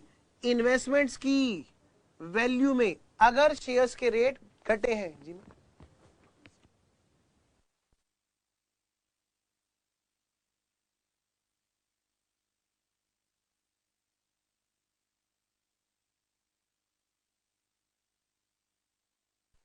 जी तो अगर बेटे मार्केट की वैल्यू गिरी है, तो ये कह रहे हैं जितनी गिरी है, जितने रुपए गिर गई है, उतने रुपए की क्या मानेंगे बेटे? ट्रीट करेंगे रिकवरी ऑफ कॉस्ट, और एंट्री डालेंगे बैंक डेबिट टू इन्वेस्टमेंट्स। ठीक है? तो जरा आराम से, ध्यान से, कोई जल्दबाजी नहीं, कोई जल्दबाजी नहीं, मुझे पता है मैं यहां पर बहुत ज्यादा धीरे ले रहा हूं क्लास को, क्योंकि बेटे यहां पर दिक्कत हो सकती है। दो डाउट है, दो पॉइंट है जिसपे वर्क करना है। सबसे पहली बात कि जो वैल्यू गिरी है वो किसकी गिरी है, नए वाले शेयर्स की कि पुराने वाले शेयर्स की। सबसे पहली बात तो इस पे ध्यान दो। ये शेयर्स तो आए ही सस्ते थे, अगर वैल्यू गिरी है तो बेटे इन वाले शेयर्स की गिरी होगी ना, जो पहले से हमारे पास थे। यस, इनकी वैल्यू गिरी है। अच्छा, तो सवाल यह है कि जो वैल्यू फेल डाउन हुई है वो किनकी गिरी है, 5000 शेयर्स की बात हो रही है, 5000 शेयर्स पर वैल्यू गिरी है, सबसे पहली बात। और दूसरी बात क्या, दूसरी बात मैं इसको यहां से हटा करके ऊपर लिख दूं। यस, 5000 शेयर्स पर जो वैल्यू गिरी है वो कितने रुपए की गिरावट है, गिरावट। वाराणसी कह रहे क्यों सर, आइए मैं वाराणसी यहां बता देता हूं। वाराणसी बेटे पुराने शेयर्स कितने थे, पुराने शेयर्स थे बेटे 5000 शेयर्स थे। सबसे पहली बात, जो नए शेयर्स थे, जो नए वाले शेयर्स थे, जो नए वाले शेयर्स थे, ये तो लिए ही हमने 15 रुपए के थे बस। सवाल तो इनका था, इनकी ओल्ड मार्केट वैल्यू कितनी थी, इनकी ओल्ड मार्केट वैल्यू थी बेटे 25 रुपए। फेस वैल्यू पर या कोस्ट वैल्यू पर मत जाओ, अभी मत जाओ, कोस्ट पर मत जाओ। ये देखना है कि इनकी वैल्यू गिरी है क्या, मार्केट वैल्यू। यस, पहले थी मार्केट वैल्यू 25, और जब राइट इश्यू हो गया, नए शेयर्स राइट में तो आए, तो उस टाइम पर 25 के बजाय मार्केट वैल्यू कितनी हो गई, new value, market value, new market value after right issue, ये हो गई है बेटे सिर्फ और सिर्फ 20 रुपए। जो पहले 25 होती थी, राइट इश्यू होने के बाद में हो गई है 20 रुपए। तो क्या इसमें गिरावट है? यस है, 5-5 रुपए की गिरावट है। इनकी तो क्या बात करें, ये तो आए ही अभी थे। सवाल ये है वैल्यू किसकी गिरेगी, पुराने की तो गिरेगी, नए वाले तो ऑलरेडी सस्ते हैं। और फेस वैल्यू क्या है, कोस्ट क्या है, ये बात नहीं कर रहे, बात किसकी कर रहे हैं, मार्केट वैल्यू। सबसे पहली बात, इतनी बात ओके है कि नहीं, मुझे पहले ये बात बताओ, क्योंकि हमारा जो कॉन्सेप्ट कहता है वो ये कहता है कि भाई मार्केट वैल्यू अगर गिरी है तो जितना नुकसान हुआ है मार्केट वैल्यू के गिरने की वजह से, पहले उतना आप नुकसान पूरा कर लो, रिकवरी ऑफ कॉस्ट मान लो, सबसे पहली बात। तो ध्यान से बेटे, 5000 पर गिरावट कितने की है, 25 से 20 हो गए, 25 से 20 हो गए, यानी 5-5 रुपए गिरे हैं, 5 रुपए पर शेयर गिरे हैं, रिड्यूस्ड, फेल डाउन। सबसे पहली बात तो है ये। अब सबसे पहली बात तो है ये। अब सवाल ये है कि ये 5 रुपए कितने तक हैं, हमारी बुक्स में हमने जो रिकॉर्ड कर रखा है वो है बेटे 10 रुपए के हिसाब से। ये कितने पर रिकॉर्ड है, 10 रुपए के हिसाब से ना। और सवाल इन्हीं का तो हो रहा है। हमारी बुक्स में ये 10 रुपए के हिसाब से 50,000 की कॉस्ट पर है। सबसे पहली बात, अगर ये मार्केट प्राइस इतना गिरता कि ये 10 से भी नीचे चला जाता, अगर ये मार्केट प्राइस गिरते ये 10 के बजाय, मार्केट प्राइस 10 के बजाय मतलब 20 के बजाय ये गिर जाता बेटे 8 रुपए तक पहुंच जाता। अगर ये बेटे 8 रुपए तक पहुंच जाता, सवाल तब होता, तब हमें अकाउंट्स में ट्रीटमेंट करना पड़ जाता। कैसे? क्योंकि हमारे यहां पर बुक्स में रिकॉर्ड हैं कितने, रिकॉर्ड कितने कर रखे हैं हमने बुक्स में, 10 रुपए, और ये गिर कितना गया है, मार्केट वैल्यू अगर 25 से 20 पे गिरा तो कोई टेंशन नहीं है, क्योंकि अभी भी ये 10 रुपए से ऊपर दौड़ रहा है। 10 रुपए क्या है हमारी कॉस्ट। हमने कितने लगा रखे हैं, हमने लगा रखे हैं बेटे 10 रुपए। और हमारा जो एक शेयर है वो कितने का है, मार्केट में पहले बिकता था 25, आज भी वो कॉस्ट से ऊपर ही दौड़ रहा है। अगर वो कॉस्ट से नीचे आ जाए ना, 8 रुपए पर, अगर वो 10 से नीचे आ जाए बेटे 8 रुपए पर, तभी तो हम मानेंगे कि हमें नुकसान होने वाला है। जब हम इन्वेस्टमेंट बेचेंगे तो वो 8 रुपए के बिकेंगे। लेकिन अगर वो 25 से 20 पे आ रहा है, अगर वो 25 से 20 पे आ रहा है, तो अभी भी हमारा कोई नुकसान नहीं है। तो ये क्या कहते हैं, 8 रुपए थोड़ा ना आया है, यानी कोस्ट से नीचे थोड़ा ना आया है, ये तो अभी यहां पर ऊपर ही ऊपर दौड़ रहा है, कोस्ट से तो ऊपर ही दौड़ रहा है। तो ये क्या कहते हैं, up to fail down in market value, जितना नुकसान हो रहा है उतने की हम रिकवरी मानते। लेकिन यहां पर हमारा नुकसान नहीं हो रहा है, अभी भी मार्केट वैल्यू भले ही गिर गई हो, वो बेटे कोस्ट से ऊपर ही है, कोस्ट से ऊपर है। भले ही वो 5 रुपए नीचे गिर गई हो, लेकिन कोस्ट से ऊपर है, जिस पर हमने रिकॉर्ड कर रखा है। तो ये क्या कहते हैं, अब आपने जो रिकवरी करी है 2-2 रुपए बेच करके, कितने रुपए, 2-2 रुपए बेच करके, कितने राइट बेचा, हमने राइट बेचा, हमने राइट बेचा, कितने शेयर्स खरीदने का, 2500 शेयर्स खरीदने का, और कितने के भाव में बेचा, 2-2 रुपए के भाव में। तो कितने रुपए मिले, 5000 रुपए मिले, 5000 रुपए रिसीव हुए, 5000 रुपए रिसीव हुए। क्वेश्चन ये है कि राइट बेचने से जो आए हैं 5000 रुपए, क्वेश्चन ये है राइट बेचने से जो आए हैं 5000 रुपए, इन 5000 रुपए का क्या ट्रीटमेंट होगा, इन 5000 रुपए का क्या ट्रीटमेंट होगा बेटे, ये क्वेश्चन है। तो ये क्या कहते हैं कि क्या ये कोस्ट की रिकवरी करनी है, यहां पर नहीं, क्योंकि यहां पर कोस्ट से नीचे नहीं गिरा, तो ये क्या मान ली जाएगी, सारी की सारी। थोड़ा सा गला खराब है इसलिए मैं ज्यादा अच्छे से बोल नहीं पा रहा हूं बेटे, पर थोड़ा सा बेटे अगर डाउट हो तो मुझे साथ के साथ बताना जरूर। 5000 रुपए जो रिकवरी हुई वो कोस्ट की रिकवरी नहीं है कि भाई कोस्ट से भी नीचे चला गया हो, अभी तो वो ऊपर ही दौड़ रहा है।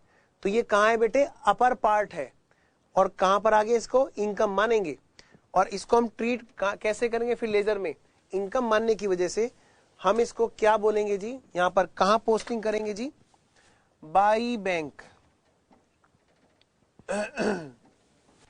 5000 रुपए हम ऐसे एंट्री करेंगे बेटे।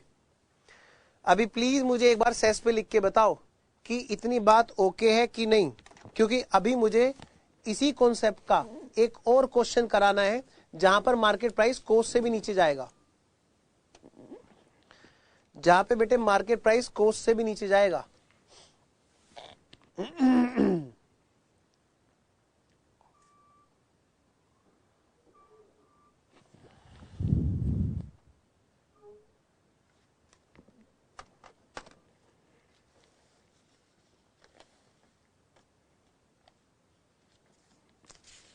बोलो बेटे सेस पे ओके एंड नोटेड, तभी बात आगे बढ़ेगी। प्लीज मुझे एक बार बताएं कि यहां तक बात समझ में आ गई कि नहीं।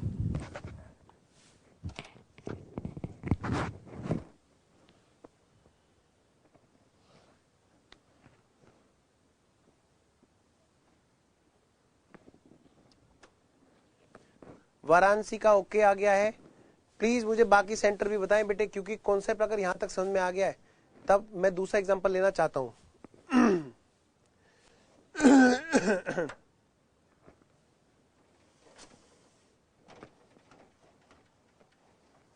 हाँ जी, थोड़ा सा टफ पड़ेगा क्योंकि बोलना। ओके एंड क्लियर, धन्यवाद। रेवेन्यू इनकम, अच्छा revenue income and cess not working, अच्छा अच्छा ठीक है लक्ष्मी नगर, मतलब रेवेन्यू, आप बिल्कुल सही बात बेटे, रेवेन्यू इनकम ही है, सही कह रहे हो लक्ष्मी नगर, मतलब आपको बात समझ में आ गई है, बस यही मुझे जानना था। मैं थोड़ा सा आगे बढ़ता हूं। क्वेश्चन नंबर 17 पर आएंगे सारे बच्चे, क्वेश्चन नंबर 17 पर, क्वेश्चन नंबर 17, उसमें इसी तरह की बेटे राइट वाली बात कही गई है और वहां पर मार्केट प्राइस गिरा है। क्वेश्चन नंबर 17,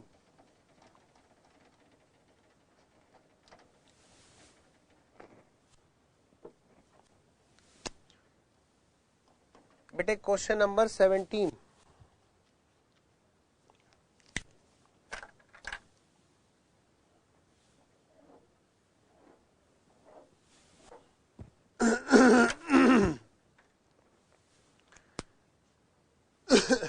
पढ़िए बेटे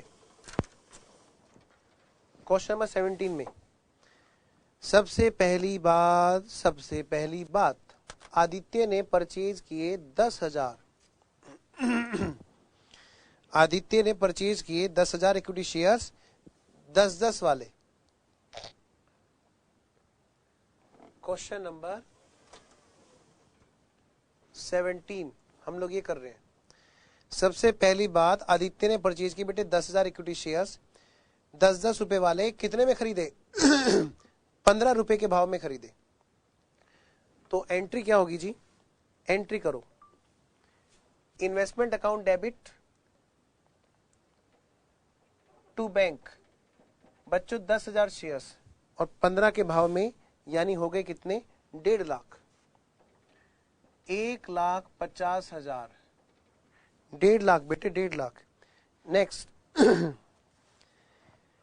इसके बाद में क्या कहते हैं जी? On July 1 she again purchased 2,000 shares at the rate of 20 each. बाद में क्या हुआ? वाराणसी कह रहे हैं सर आलिया है। अच्छा आलिया है, अच्छा आपको हर्ट हो गया। हाँ भाई ये आलिया है, मैंने गलती से आदित्य बोल दिया था। आलिया का बड़ा नाम याद है तुम्हें? है आदित्य होता तो क्या क्वेश्चन नहीं सोल्व कर रहे होते हैं? चुपचाप से इस क्वेश्चन को आदित्य लिखो जल्दी से। हाँ आलिया का नाम हुआ तो मतलब गलती से बोल दिया तो तुम आलिया आलिया चिल्लाने लगे। जल्दी से इस क्वेश्चन का नाम ठीक करो, आलिया से हटाकर आदित्य करो। हाँ जी, तो मैं क्या कह रहा हूं बेटे? आदित्य ने, आलिया ने नहीं, आदित्य ने परचेज किए। चलो आलिया करो। आलिया ने परचेज कर लिए 10,000 equity shares of you limited 10-10 वाले और 15 में। लो भाई टू बैंक आ गया 1.5 lakh. She again purchase on 1 July 2,000 shares at the rate of 20। लो जी बच्चों एक बार और उसने खरीदी है टू बैंक। अच्छा डेट भी डालो ना, यह है 10 अप्रैल और यह है 1 जुलाई। टू बैंक उसने दोबारा से खरीदे 2,000 शेयर्स और बच्चों ये कितने के हैं? 20-20 के भाव में 40,000 रुपए फिर से इन्वेस्ट कर दिए। ये हैं बेटे राइट शेयर्स। अच्छा ठीक है वाराणसी, ओके। तो आगे बढ़ता हूं बेटे। ऑन अक्टूबर 1, 2004 अक्टूबर 1, 2004 को कंपनी ने डिक्लेयर किया और पे किया डिविडेंड 2003 और 4 के लिए। ध्यान से बच्चों 2003-4 के लिए, 2003-4 फाइनेंशियल ईयर 3-4 और कितने रुपए का है? 10%। बच्चों जरा ध्यान से, इसका मतलब क्या है? हमें डिविडेंड मिला। यस हमें डिविडेंड मिला। कितने शेयर्स थे? 12,000। तो 12,000 शेयर्स पर अगर आपको डिविडेंड मिल रहा है, ध्यान से बेटे, और वो भी कौन से साल के लिए? पिछले वाले साल के लिए। जरा देखना ग्राफ, सारे बच्चे देखेंगे इधर ग्राफ। फाइनेंशियल ईयर 3-4 है ना, फाइनेंशियल ईयर 3-4 और फाइनेंशियल ईयर 4-5 हमने कब खरीदे? हमने यहां पे खरीदे 10 अप्रैल को खरीदे और फिर हमने खरीदे बेटे 1 जुलाई को खरीदे। कितने शेयर्स यहां पे खरीदे? 2,000 और बेटे यहां पे खरीदे 10,000। ये तो अभी अभी खरीदे ना बच्चों। और जैसे ही हमने खरीदे उसके तुरंत बाद हमारे मजे आ गए, मजे आ गए, मजे आ गए, मजे आ गए, मजे आ गए। डिविडेंड मिला। डिविडेंड मिला बेटे कौन से वाले ईयर के लिए? इस वाले ईयर का डिविडेंड मिला। सारे बच्चे बताएंगे, देखें सेस पे कौन सबसे पहले बताए। ये पोस्ट एक्विजिशन है या प्री एक्विजिशन है? बोलो बेटे ये पोस्ट एक्विजिशन है या प्री एक्विजिशन है? वेरी गुड, धनबाद का आंसर सबसे पहले आया। वेरी गुड धनबाद, आज का बादशाह धनबाद। बेटे ये कितने मिलेंगे? 12,000 और ये क्या कहलाएंगे? Pre acquisition. और प्री एक्विजिशन जब डिविडेंड मिल रहा है वो रिकवरी ऑफ कॉस्ट माना जाएगा। थोड़ा सा जूम आउट सर। कितने आए जी? 12,000। सर 12,000 कैसे आया? एक शेयर की फेस वैल्यू है 10,000। हाँ तो डिविडेंड कैसे निकाला जाएगा बेटे? डिविडेंड ऐसे निकाला जाएगा, 12,000 तो शेयर्स है और उनकी फेस वैल्यू कितनी है? फेस वैल्यू 10 रुपए, यानी बच्चों 1,20,000 की फेस वैल्यू पर 10% के हिसाब से 12,000 रुपए डिविडेंड ऐसे आएगा। सबसे पहली बात, वेरी गुड लक्ष्मी नगर, देर से सही लेकिन आंसर सही आना चाहिए बस। फिर क्या कहता है जी क्वेश्चन? क्वेश्चन कहता है on January 1 he sold 2,000 shares at the rate of 15 each. उसने 2,000 शेयर्स बेच दिए, कितने के भाव में? 15 के भाव में। ठीक है जी, उसने 15 के भाव में शेयर्स बेच दिए। और जब उसने बेचे 15 के भाव में, तो यहां पर देखना यह है कि उसकी कॉस्ट कितने की है और सेल प्राइस कितना है। Difference will be treated as profit और लॉस। डिफरेंस प्रॉफिट और लॉस कहलाएगा। आइए जी निकालते हैं।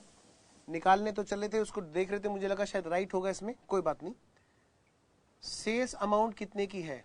कितने शेयर्स बेचे उन्होंने? बेचे जी, कितने शेयर्स बेचे उन्होंने? बेचे 2,000 shares. Sold 2,000 shares. Sales price 2,000 into कितने के भाव में? 15 के भाव में। कोई बात नहीं, राइट नहीं है इसमें, राइट इशू नहीं है तो कोई बात नहीं, डिविडेंड तो है ना, कर लो इसको। माइनस कोस्ट, इनकी जो कोस्ट है हम उसको उसकी बात कर रहे हैं, cost of sold investments. Cost of sold investments, जरा अच्छे से करना बच्चों। Cost of sold investment. सबसे पहली बात, कॉन्सेप्ट पे आते हैं। अगर क्वेश्चन हमें बोलता तो हम फीफो मानते, नहीं तो फिर क्या है ये? Weighted average. Weighted average. और वेटेड एवरेज क्या कहता है जी? वेटेड एवरेज ये कहता है कि देखो, जब तुम बेच रहे हो शेयर्स, सारे बच्चे सामने देखेंगे, अब कोई भी बच्चा पेन नहीं चलाएगा वरना ये कॉन्सेप्ट उड़ जाएगा। ये कहते हैं तुम कितने शेयर्स बेच रहे हो? मैंने कहा मैं आज बेच रहे हैं, हम लोग बाई बैंक बेच रहे हैं 2,000 शेयर्स। उनका हमें सेल्स प्राइस लिखना है। सेल्स प्राइस हमने लिख दिया 30,000 रुपए। अब डिफरेंस प्रॉफिट है कि लॉस है वो कोस्ट से पता चलेगा ना, जब कोस्ट हमें पता चल जाएगी। तो वेटेड एवरेज कोस्ट क्या कहती है? जिस डेट पर बेच रहे हैं, जिस डेट पर बेच रहे हैं उस डेट पर देखो, क्या देखो जी? ये देखो उस डेट पर टोटल कॉस्ट कितनी हो चुकी है और टोटल क्वांटिटी कितनी हो चुकी है। मैंने कहा 1,90,000 की कॉस्ट है, लेकिन 12,000 रिकवर भी तो हो चुकी है। 1,90,000 की कॉस्ट है लेकिन 12,000 रिकवरी भी तो हो चुकी है। तो मेरी कॉस्ट 1,90 नहीं मानी जाएगी वेटेड एवरेज कॉस्ट में। 1,90 माइनस रिकवरी 12, तो 1,78 मानी जाएगी, और वो 1,78,000 की कॉस्ट 12,000 की कॉस्ट बनेगी। आइए जी, इसी चीज को हम यहां पे निकालेंगे। वेटेड एवरेज 1,50,000 प्लस 40,000 माइनस, भाई 1,50,000 प्लस 40,000 माइनस 12,000, तो ये आ गई 1,78,000 की कॉस्ट, है ना? 1,78,000, यस, हाँ 1,78 की कॉस्ट है। कितने के लिए? 12,000 शेयर्स के लिए। तो इसमें से बिक रहे हैं कितने?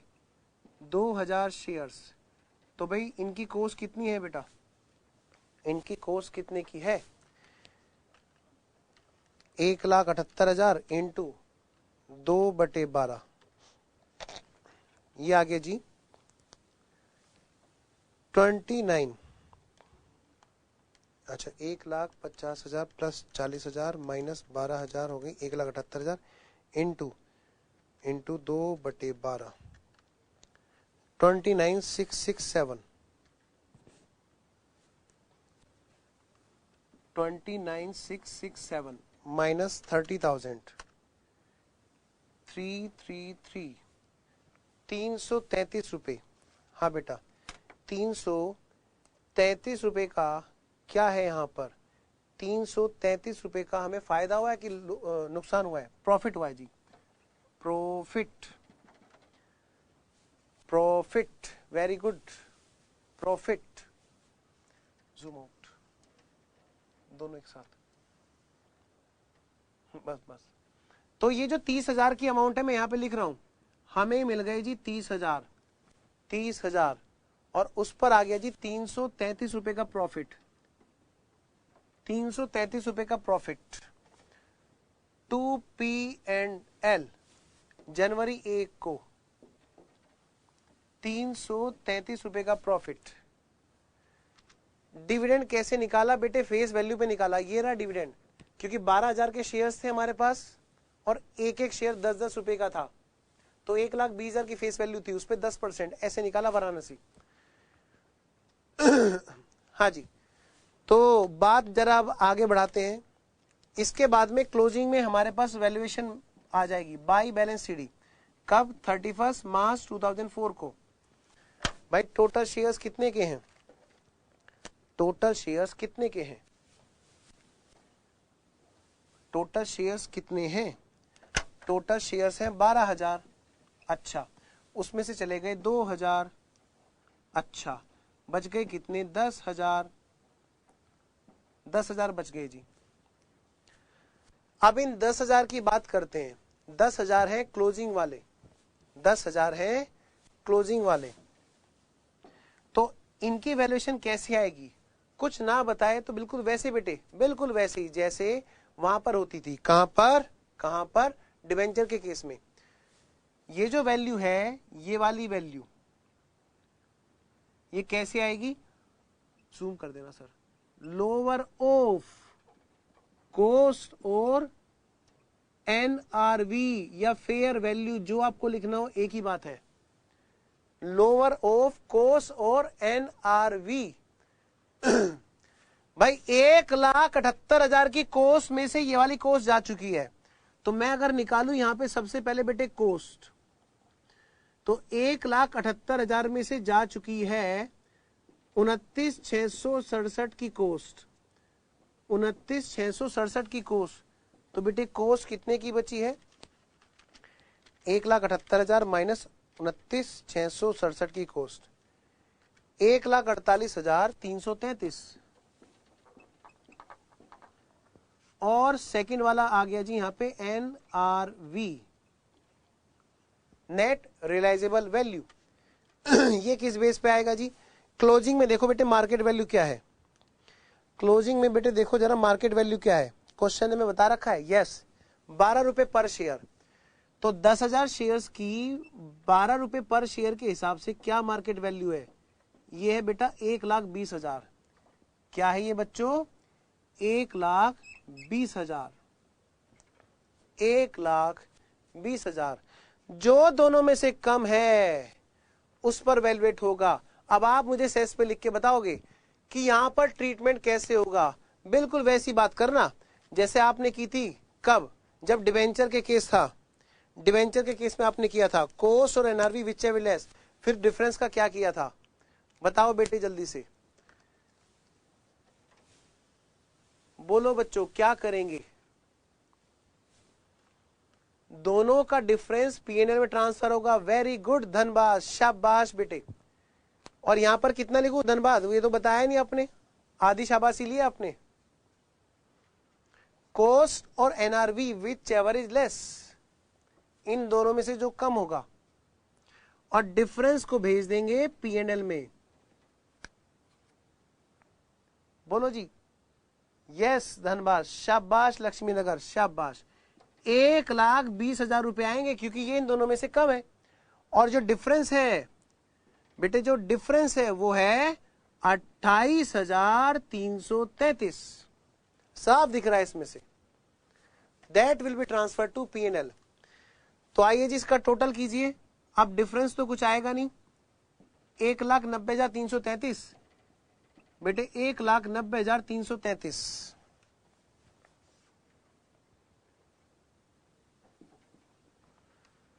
बेटे प्लीज नोट कर ले, हाँ जी बिल्कुल सही लक्ष्मी नगर, शाबाश, अच्छा, आपके लिए मैं कुछ होमवर्क दे देता हूं आज, थोड़ा सा मुझे ना जल्दी है, मैंने क्लास को ना कैंसिल करना थोड़ा उचित नहीं समझा, वो अच्छा नहीं लगता। कल और परसों 2 दिन की अपनी, मतलब कल आपका टेस्ट रहेगा, परसों मेरी क्लास नहीं है, ठीक है। नॉर्मली ऐसा नहीं होगा कभी भी बेटे कि अपनी क्लास की कभी छुट्टी होगी अदर देन हॉलीडेज। आपके लिए homework question number 11। Sir book में गलत है सॉल्यूशन। हाँ बेटे वाराणसी, बिल्कुल सही कह रहे हो, यही तो समझा रहा हूं मैं। सॉल्यूशन मैंने इंस्टीट्यूट वाले दिए हैं और वो अपडेटेड मैं आपको क्लास में करा रहा हूं, इसी बात के पैसे हैं बेटे, वरना हम भी तुम्हारे जैसे हैं, समझे। उन आउटडेटेड क्लासेस को देखने से यही तो चीजें गड़बड़ हो रही हैं। अब नए सिलेबस में काफी सारी चीजें हैं जो अमेंडेड है और वो चैप्टर बाय चैप्टर है। धन्यवाद। कोस्ट 1,78,000 माइनस ये क्यों किया? क्योंकि बेटे 1,78 में से 1,78 कोस्ट किसकी थी? धन्यवाद, 12,000 शेयर्स की ना बेटे, इसमें से 2,000 शेयर्स जा चुके थे, तो 1,78 में से जो शेयर्स जा चुके हैं 2,000, उनकी कोस्ट हमने हटा दी, तो बाकी इन 10,000 की, बचे हुए 10,000 की कोस्ट है, इसलिए धन्यवाद। तो आपके लिए होमवर्क लिख लीजिए, आज ज्यादा होमवर्क नहीं रहेगा। क्वेश्चन नंबर 11 मैं होमवर्क दे रहा हूं बेटे, ये रहा जी, ये रहा आपका होमवर्क, ये रहा क्वेश्चन नंबर 11। और देखो बच्चों क्वेश्चन नंबर 15 और बस एक छोटा सा, चलो और कुछ नहीं दे रहा, छोड़ो। 17, 18 तो मैंने आपको करा दिया। आज बेटे शेयर्स के नाम का सिर्फ ये एक्स्ट्रा होमवर्क है बस, ठीक है, बस इतना सा है। चलिए फिर मिलते हैं नेक्स्ट क्लास में। मैं ऐसा करता हूं, टेस्ट कल के बजाय परसों रख रहा हूं, कल की छुट्टी अकाउंट्स की, टेस्ट कल के बजाय परसों करते हैं, ठीक है। वो कह रहे हैं वाराणसी सर बाई पीएनएल क्यों लिखा है? बाई पीएनएल क्यों लिखा है? क्योंकि बेटे जो क्लोजिंग में लॉस आया है, क्लोजिंग के असेट्स के वैल्यू को डाउन करने पे जो लॉस आया है, वरना देखो थी कॉस्ट कितने की? 1,48 की ना। नहीं गलत नहीं है, जो गलत है वो मैं क्लास में करा रहा हूं, धन्यवाद, मैं अपडेट करके करा रहा हूं, डोंट वरी, ठीक है।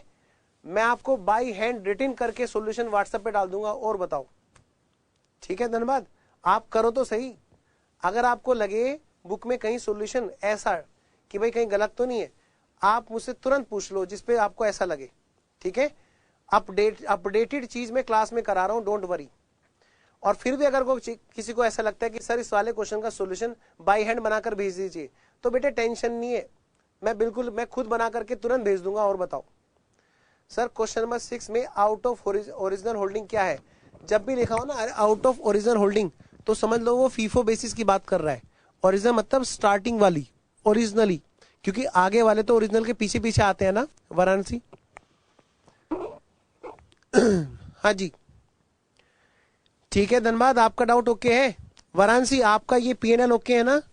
क्योंकि ये 1,48 की कोस्ट थी बेटे, बची हुई कोस्ट 1,48 की थी, लेकिन उसको दिखाया कितना है? सिर्फ 1,20,000, इसलिए बाकी बचा हुआ अमाउंट पीएनएल में गया 28,000 का। हाँ जी, मुझे क्लास ओवर करनी है, कोई डाउट है तो बताओ बच्चों। और आफ्टर शेयर्स क्या होता है? शेयर्स सर आफ्टर शेयर्स को अभी रोक के रखो। कुछ एक छोटा सा टॉपिक है, उसमें क्या है, डिवेंचर्स को शेयर्स में कन्वर्ट कर देते हैं, ठीक है। हाँ, मैं इस एक काम करो, उनको अभी रोक लो क्वेश्चन को। हालांकि आप करोगे ट्राई तो मुझे पता है, मेरे एक लाइन बोलते ही आप समझ जाओगे, कर लोगे, लेकिन मैं कभी भी ये नहीं करना चाहता कि एक क्लास के अंदर दो कॉन्सेप्ट मिक्स हो जाए। मुझे पता है मैंने अगर बोल दिया तो आप कर भी लोगे, वो लाइन बोलते आपको तुरंत समझ में आ जाएगा और शायद आगे का टाइम बच जाए। लेकिन मैं ये नहीं चाहता कि कोर्स को जल्दी खत्म करने के चक्कर में हम एक क्लास में दो दो कॉन्सेप्ट करें, एक बिल्कुल सिस्टमेटिक क्लास होगी बेटे, दो कॉन्सेप्ट आपस में टकराने नहीं चाहिए, भले ही वो छोटा सा कॉन्सेप्ट क्यों ना हो। अगली क्लास में 5 मिनट में खत्म हो जाना है वो, ठीक है। हाँ हाँ जी बिल्कुल बिल्कुल लक्ष्मी नगर, ये मई के लिए भी है चेंजेस और मैं उन्हीं को क्लास में करा रहा हूं, डोंट वरी, ठीक है। चलिए कोई और डाउट पूछना है तो ठीक है, वरना फिर मैं क्लास ओवर करता हूं। ओके वाराणसी, ठीक है, बाय, थैंक यू। आप व्हाट्सएप पे बता दिया करो बच्चों, जब भी आपको लगे कुछ चीज बेटर करनी हो क्लास में कि सर अगली क्लास में ये और कर दीजिए, तो हमें और अच्छे से पढ़ने में मेहनत करने में मजा आएगा, प्लीज आप व्हाट्सएप पे जरूर बताया करो, ठीक है। चलिए thank you, bye bye bye.